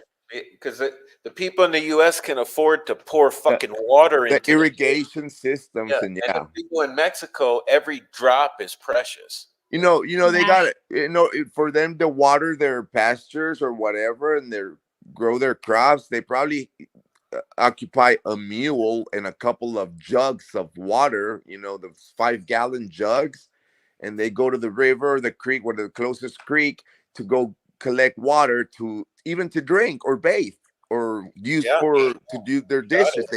And in the United States, you got all these plumbing systems and Yeah. development and da da da. And you got the uh, nice irrigation systems, for their you know homes or whatever, and they don't have that in Mexico. Yeah. I was horrified. And but you know what's weird is I was back when I was going to Mexico, I was sick a lot. Like, I don't know. I In the US, I was always sick with something. And all the times that I went to Mexico, no matter how many days I stayed, I would get so healthy. I was never sick. I never had a runny nose. I never had, GI problems. I was as healthy as a horse in Mexico. Cross that border and immediately get sick again. It Hmm. was crazy. that's You funny. see, like when I was a kid growing up, we traveled to Mexico every year. Okay, my grandpa would take us, the whole family, my dad, my mom, and all us kids, travel through every state you can think of in Mexico. And once we got to a certain point, like in San Luis Potosi or and we would stay for a day, and we would eat their food and stuff, we would get sick. Like the food was not, we were not used to their spices or the water we were drinking or something, Yeah. and like the altitude as well, up in the mountains. Uh, and when we would come back to Texas, to the border, like the food started to feel better, like settled better and stuff. Um, and it was weird, I mean, but so our dad would always say, try not to eat this or eat that, stick to more like Americanized food, which was just hard to get, once you're like in Right. Mexico. But that was my experience. I mean, now up here in Indiana, I never gotten sick. I was strange the other day that I had COVID. I was like, what the hell? I mean, I've never had COVID since COVID hit, but before COVID, like I I don't even remember the last time I was sick up here. I just don't get sick. Now I'll get like sinus issues every now and then, but I don't know. My metabolism is just comfortable up here. Yeah. I don't know. I get sick if I drink water from another state. It's Uh, weird. well, And what that's happened to you, Prof? Didn't something similar happen to you up here when you came to No. Indiana? Oh yeah, yeah, in Indiana. I'm still fucking sick. I'm working on that right now. wow. Yeah, I got sick in Indiana from the bad water. I'm pretty upset at Indy right now. I've noticed that I've lived in several communities here in the state of Indiana, and I've noticed that from city to or town to town here, the water does change, man. This even like smell and like I don't know. I've noticed that. Like I was in North Manchester when I lived in Manchester, and I feel comfortable drinking water from the faucet versus then you go to like Marion, and I don't even want to, like, I'll just rinse my hands with the water, and I'd rather use freaking hand sanitizer. It's got a smell to it. I don't know. But That's Richmond, weird. Richmond, Indiana had good water too. It was nice and clear, and it smelled good. And it, in worst case emergency, I wouldn't mind drinking a glass if I had to. But I don't know. It's Indiana's weird with the water now. In a little small town called La Fountain, Indiana, which is just between Marion and Wabash. Their fucking water's yellowish. It's Ew. it's weird. Yeah. Alabama water is pretty good until the summer, and I live not far from a big inlet of the Tennessee River, and I mean we have lots and lots of water around me, and everything is good until about July or August, and I primarily just drink water and coffee. That's all I drink. Mm. And you go into a restaurant and one day it's fine. You go in, you get the water the next day, and all of a sudden I feel like I am drinking a fish. It smells like fish, it tastes like fish. I'm like, it feels like I have stuck my mouth into the Tennessee River and taken a drink. And I don't, everything's filtered. I don't know why, but for Wow, me, it gets really bad in the summer. that's crazy. You're on the Gulf, right? Mississippi. No, I'm in North Alabama. Yeah, but the state of Mississippi, it's got a coast, right?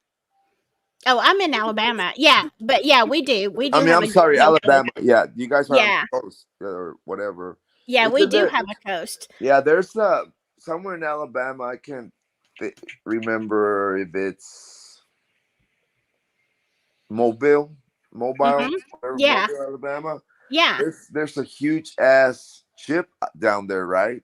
Like Yes, the yes. Alabama is it's The called the Alabama ship, ain't it? A yes, the war ship. USS Alabama. Yeah, Yeah, I've been there. I've been there several times. That was World War II. Yeah, I believe so. Uh-huh. Yeah, that's a sight to behold. That ship. Yeah. I've been to Mobile a few times, uh, but yeah, I usually go all the way. Like I usually go further to like Gulf Shores or uh, even into Florida is where I usually go when I go to the beach. But yeah, but up here we don't have the salt water. We just have the Tennessee River, and it's stinky and fishy in the summer. So So I can but tell. you're in northern Alabama, right? Yes, yes. Okay. So when you go to the coast, you go to Florida. You don't go to the Alabama coast. I do Are there any nice sometimes. beaches in Alabama? Yeah, Gulf Shores and Orange Beach are both very nice. I just but again, it's just preference. I don't like to be around a ton of people, and even though it's nice, um, they're nice little towns. It's Uh-huh. more expensive, but when I go to the beach, I want to be able to wear my nightgown on the beach in the morning and not have anybody bother me. Or Right. I like to go into remote Gotcha. remote areas and beaches Mm-hmm. that aren't really like public beaches. Like you rent a house or Gotcha. something down Yeah. there. Yeah. You see, down where I'm from in Brownsville, we have Boca Chica Beach was like that. You would just go out there and basically do whatever the hell you want. Of Yeah. course, the cartel pretty much owned that property, that Geez. owned it because, but they left people alone. All they in the it was nice in the 80s and 90s. Okay, there was they all they did was like, well, cross across the river mouth, the Rio Grande. That's where it exits into the Gulf of Mexico. They would use that remote area to smuggle. Like Mhm. everything you can think of, from guns to money to human trafficking and drugs and all that. But they would leave the people alone. You could go out there and camp out and cook out and spend the night there, and nobody bothered you. I mean, you every now and then you'd see a truck loaded with shit running, driving right in Yeah. front of you, but they left you alone. But now, somewhere in the late '90s, the government came in and took over and destroyed that whole operation. But most recently, what's happened down there is SpaceX, that I'm aware of. SpaceX went and built a huge ass fucking um, station, and, Mm. now they have SpaceX down in Boca Chica Beach. Why do you But think Wow. that is? Why Boca Chica for SpaceX? I don't know, man. I don't know. The county there, they made a shitload of money out of that, and they brought a lot of jobs, and that, I don't know why. I've been gone 25 years, and this just happened within the last 19, I believe, in the last 5 or 6 years. Yeah, Wow. they developed. Yeah, they that remote beach that I grew up with, that we used to go and play soccer, and when I was older, I used to go there to do other things. It's gone. What the It's hell? it's gone. It's gone. There's a Can't big old just fucking gloss over that. there's a big old ass fucking space fucking station down there. Oh man. Yeah, and I've only seen pictures of it. I haven't been down there since. Yeah, I've seen all the pictures, on the internet and stuff, and read about it. Blah buddy blah buddy And blah. then you go further. Uh, I guess, let's see, further northeast. Then you got Padre Island, which is our other huge, like, tourist attraction. Yeah, I've heard of that one. And Padre Island does have some nice, untouched, wild. Okay, because Padre Island is a an island that is uh, less than a mile in wide, but it's like 200 miles long. Long as hell. Yeah, Yeah. Oh, it's like wow. from Brownsville all the way to Corpus Christi. So the populated areas are South Potter Island and North Potter Island. So everything in between is just beautiful beaches, man. But Wow. you can't drive there. You gotta take a horse, like ride a horse, or you know. Yeah, they're Cool. beautiful. Yeah, and it's all well. I remember in the 90s, they were talking about building a highway from North Potter Island that went all the way on the island, all the way to corporate, like to North Potter Island.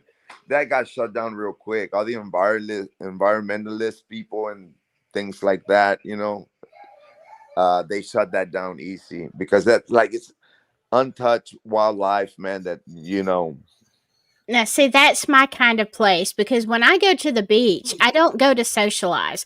I go to get away from people. That's my, Right. that's my escape. I want the wind, the waves, all the little sea life, and nobody.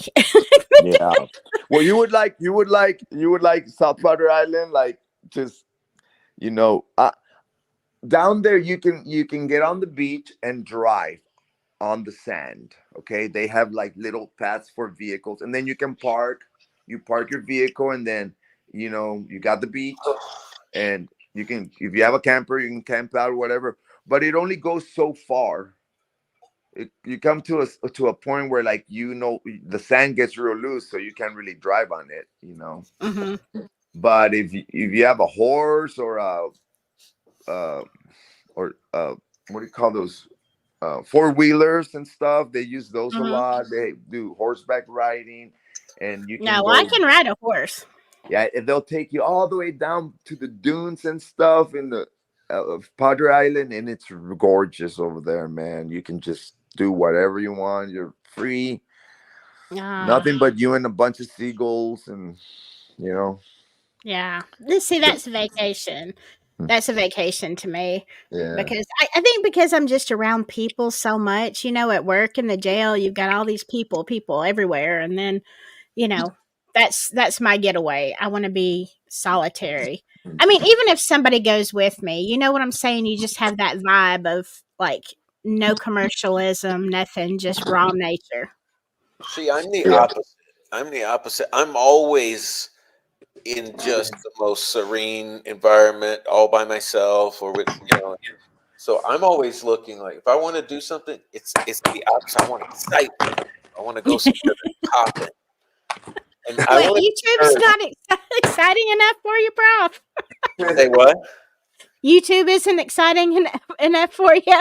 Oh no, trust me. It's not exciting. It's fucking aggravation 1,000% off the charts. Yeah, that brings But me I to a love. question.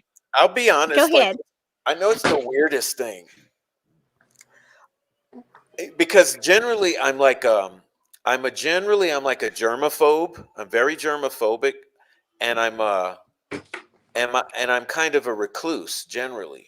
But I love nice cruises, Oh, because now that, yes, I yes. love to be served, and by that I mean don't have to worry about food. So I love being Yeah. able to wake up and walk into a room full of the best food, and then just have food all day everywhere, all food, food, food, food, food, food. And I'm serious. If I go on a cruise, I literally am going to gain 10 or 15 pounds in a week because yeah, And I love to that's cruise. I just love it because it's like you have a great dining room on some of the cruise liners, and to me, Hmm. if I think of an ideal vacation, it almost always includes, yeah, I just want to go on a cruise for 5 days and be fed. I'm an Yeah, eat. yeah. Now, I will agree to that because I love cruises. And the last time I came home from my cruise, like, you're unpacking, and I was looking at the floor, and I started sweeping, and I'm like, I don't understand. I've been a queen for the last 5 days. Why is someone not sweeping my floor? Why am I Right. doing That's this? what I'm saying because, like, props a daddy. I cook every meal. I clean every floor. I wash every piece of clothes. Yeah. So I want to go for a week and just do nothing but relax and eat. Yeah. Damn. Yeah, that is fun. I have to admit, that That's is a my lot deal. of fun. But what were you going to say? I'm sorry I didn't stop myself and listen. No. But we were talking about YouTube, and it brought up something like somebody said a long time ago in the chat, talking about that they don't even admit all the time they spend on YouTube and all the sleuthing and stuff. So I want to ask y'all: do you let people? I mean, I know everybody knows you, on YouTube, but in real life, do y'all guys tell people that you have a YouTube channel? No, I I don't. try not to. I don't even tell. I don't tell my closest friends because last thing I want them to see is YouTube. Yo, I know, bro. And well, here recently, I've been kind of like my younger brothers, yeah, likes music. He's a musician too. Well, I mean, he plays guitar. Let's just say he plays guitar. But I've been letting him like sharing some links with him, like videos. But I'm a little more comfortable because my old channel got taken down. But I wouldn't share anything when I had the old channel, the first channel. But no, I try not to. Anytime I say the word YouTube, I'm like, try to be very limited with it. So I rather not. You can watch the video on Facebook. I send them to Yeah. Facebook. Yeah, but I try not to. See, I don't make a habit of it, but I'm not, like if it comes up, I'll say, yeah, I have a YouTube channel. But the reaction I get, even from people who know me and like me, is they just look at me because somebody was saying in the comments that they look at you like you've got two heads. And that's exactly what I get. They're like, I know they're thinking, why, what is wrong with you? Why would you do that? So, I mean, I don't really care if they know. I don't advertise it, but I don't really hide it either. Well, you see, like I try to start this little music project a few years ago before I got invited with Delphi. So, nowadays, most people, and especially like just people who like me, like who have small channels or whatever, or to put your music out, it's all done on social media now, most of it, right? Yeah, that's true.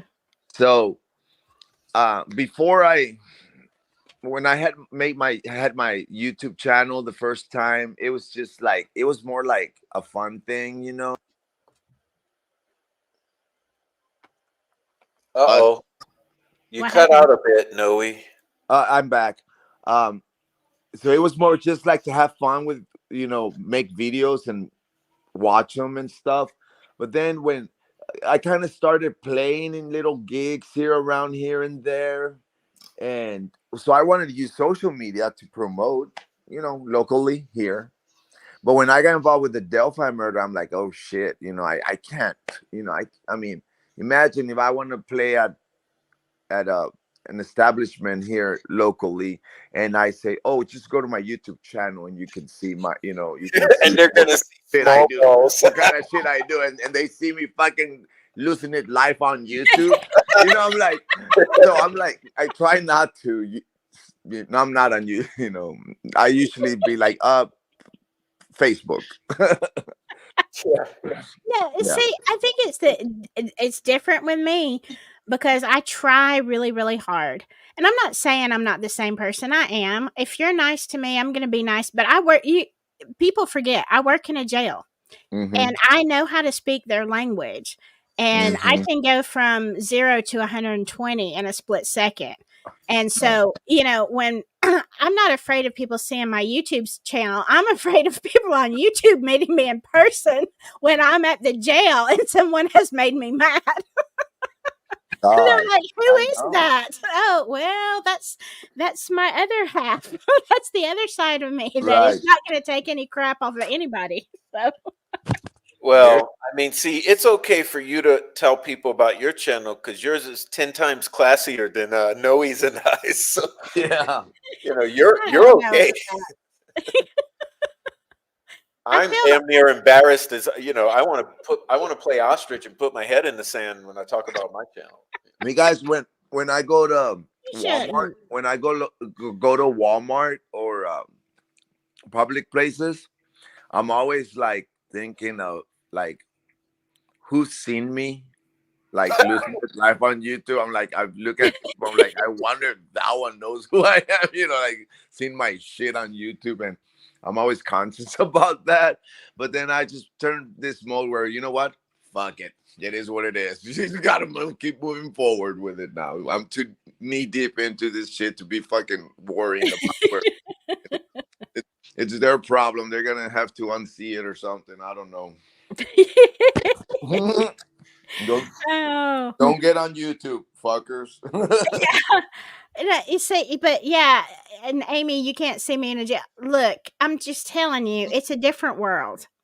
And here's the thing, when I first started at the jail, I tried to be very nice and polite and all this stuff, but after you have been lied to about very serious things so many times and they're scamming you and all this, it doesn't take very long. And now it's kind of like you have to prove to me, like you really have to prove to me that you're telling the truth. Otherwise, I'm just saying you're a liar. Go on. I'm not dealing with you. Go on. And because it's a different world. And I mean, not everybody. I don't. You have people who are in jail who shouldn't be in jail. Like it's stupid reasons they're in jail. Like why can't you just bond out? This is stupid. You shouldn't be here for traffic tickets. I'm sorry. This is not the place for traffic tickets. And then there's a lot of reasons. But then you have the murderers, you have the chomos, you have like the worst of the worst, and they're all together. And it's like you can't be nice because they don't understand that language. If that makes sense, I've got a lot of gangbangers and stuff like that in there too, and they don't understand because of the way they were raised. They don't understand unless you start dropping some explicit language, and then they're like, "Oh, okay, okay," Yeah. Then they settle down. But it's kind of like when you're kids, and any of y'all who have kids know, you can ask your child 5 or 6 times, "Baby, would you please pick up this toy? Would you please take your, get the laundry out of here. Go on, take the laundry." And you go over the course of an hour, you said it 6 or 7 times, "Baby, get your stuff and put it in your room." And it's only when you lose your crap, "Oh my God, what, blah, blah, blah, if you don't get your clothes and get when you lose your stuff, that's the first time they hear you. I mean, it's crazy. I'm like, "What?" And they're like, "Mom, why are you having a breakdown?" "Because I've said this, 7 times and you haven't budged. But now the only time you heard me is when I was yelling and, the veins are popping out in my neck. Now you hear me." Well, So, that what you're saying there, it kind of applies to the internet. What's going yeah. on the internet here? I mean, you can only take so much, and then at some point, you're gonna lose it, and you'll do whatever. You're gonna go Oh to yeah, whatever oh yeah. extent to That's get your point very good across. point you're making, Noe, because people love to judge and jump in. Prof, blah blah blah blah blah blah, and I say, yeah, you don't Yeah. understand what I'm doing, is what Hmm. it is. Yeah, you gotta change, like Doug Carter said, change of direction, fuckers. Here we I go. mean, but some people only hear that. You know what I'm saying? It's like they don't get it uh, when you're nice a lot of times. No, No.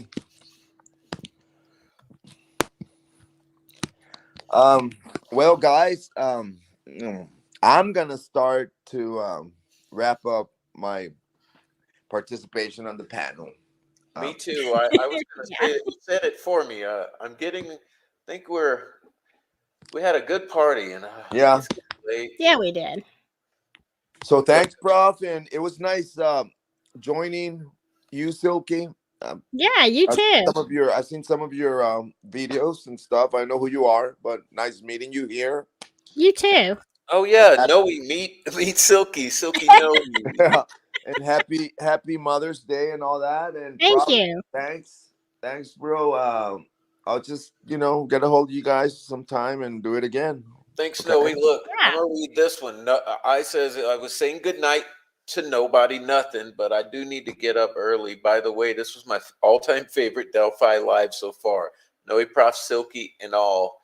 Happy Oh Mother's wow. Day. And happy Mother's Day to you beautiful women out there. I mean, my chat, when I look at analytics, I know it's 85, 95% women, and I just love you all, except the demons. But I love you all. Thanks for being here. And as I always say, everyone in the chat and everyone who comes on the panel and joins my little community here, I just love you so much. It's all about you guys. I'm just the host. All I do is allow this space. I don't run shit around here. So thank you all so Yeah. much. Yeah. Thanks. Oh, Thanks to everybody that's out there. I know that a lot of people have been good to me, and they're always kind and say kind things to me. That means a lot to me because I mean, I'm the infamous jailmate. But thank you You're for your infamous. community. The trafficking Um, jailmate. yeah. Yeah. Well, good night, guys. Keep reading some of the comments if you want, Prof, and just tell them. Try to answer for me, but I gotta wrap up here and. I will. Well, good night, Noe. Good night. yeah. Good night. Good Bye night, bye. Noe. I'm gonna go too, Prof, because mostly because I have a headache. I think it's just too many hours with no sleep. But Yeah, go thanks get so some rest. much. Silky, Yeah. love you so much. Thanks for joining. You made the party twice as fun. All the more. Well, thanks for having me. Uh, yeah, and I'll see all y'all later, somewhere, sometime on the internet that we don't talk about to our friends. Oh my goodness, the secret place. Good night, Silky. We love you. Happy Mother's Good Day. night. Thank you. Okay, that's Silky. And whoop, I'm bringing her back. Oh my gosh, what am I doing here? Pressing buttons. Okay. Thank you, everyone else. Look, Amy says it was a great party, Prof. Nice to socialize outside of work. Yeah, wasn't it a nice little discussion without a bunch of fucking headache? Thank you all so much for participating in the chat. You guys are amazing.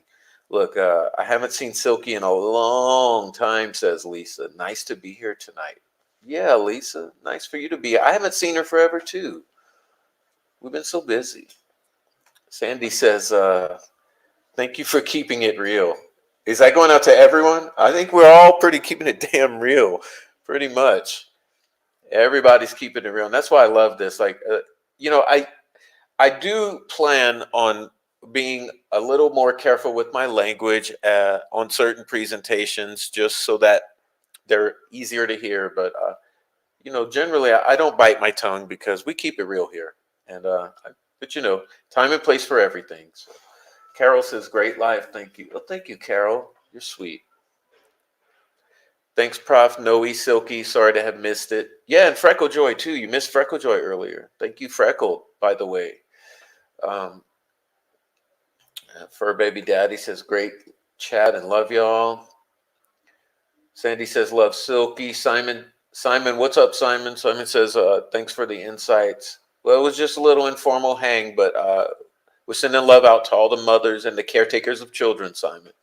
So good night to all of you and everyone else who was here earlier, especially my main mod, Amy. Thank you so much, Amy, for being here, and Kayla, my longtime friend, Kayla. And I know Erin was hanging around and Nobody Nothing for quite a while. That's my sweethearts. And I apologize. I'm so tired. I'm not going to burn my voice out reading the 100 names that were in the chat. But really, everyone in the chat, I appreciate you being here. And normally, I get to call your names out. But hopefully, you saw your chats highlighted on the screen. And that meant something to you because it means something to me. So that was so fun. And I mean, Silk is just always so much fun. And Noe, too. I mean, what a riot. What a riot. You were being nice tonight, Carol. Yeah, you didn't say any bad words. You were subdued. Okay, yeah, guys. Well, hey, look, it was the Mother's Day Extravaganza 2024, and hug your kids, hug your wife, and hopefully everything is fine. Everyone lurking, I appreciate your lurk. Man, we went 2 hours longer than I thought. I thought we'd do a little 2 hour show real quick, or an hour and a half, and we've already went far past that. So I didn't intend to be so long, but how in the earth, how in the world, how on earth could I cut short the great time we were having? So just thank you, everyone. This is what my channel is about. This is what YouTube should be about. We're people here, people being people. And this is what we should be about. So I just, this is the absolute best. And this is optimistically, this is what this is supposed to be like, because we are family. So thank you, everyone. Oh, and yeah, and thank my little prof. Let me call him in here. He's just about going to bed. Let me see. Little prof. See if he comes. He might be passed out on the couch. I hear the movie on, and I don't hear him.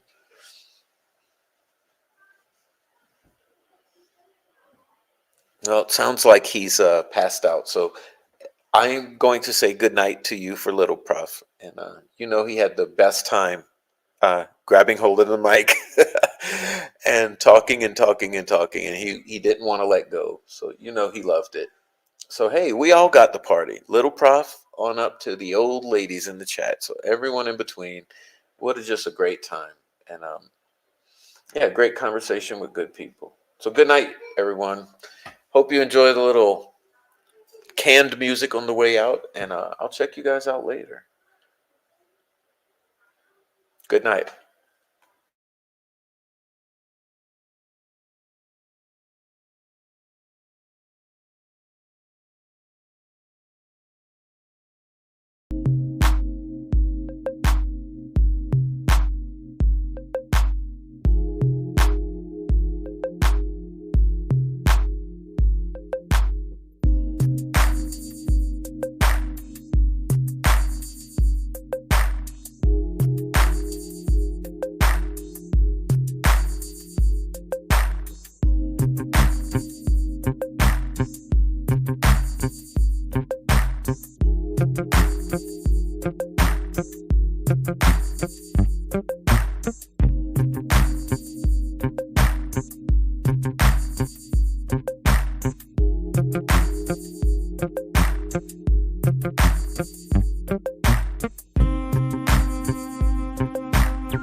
so gold, my energy is contagious. All the pain, I can't take it. I'm staying grounded and graceful, cause I know everything that I've been through only made me count my blessings daily.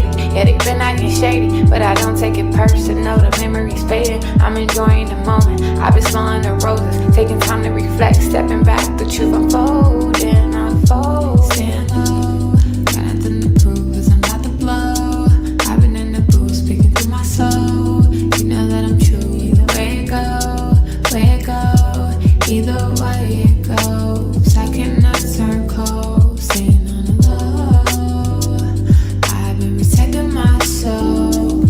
If your intentions are not pure, I can't let you get too close, cause I'm vibrating high. Ain't got time for your ego, these niggas quit to turn their back. Acting like the amigos, he never cared in the shows. Wasn't with you at your lows, assuming that you gonna fold. But baby, I've been growing ever since I let you go. And I've been doing better, and I know that hurts to know.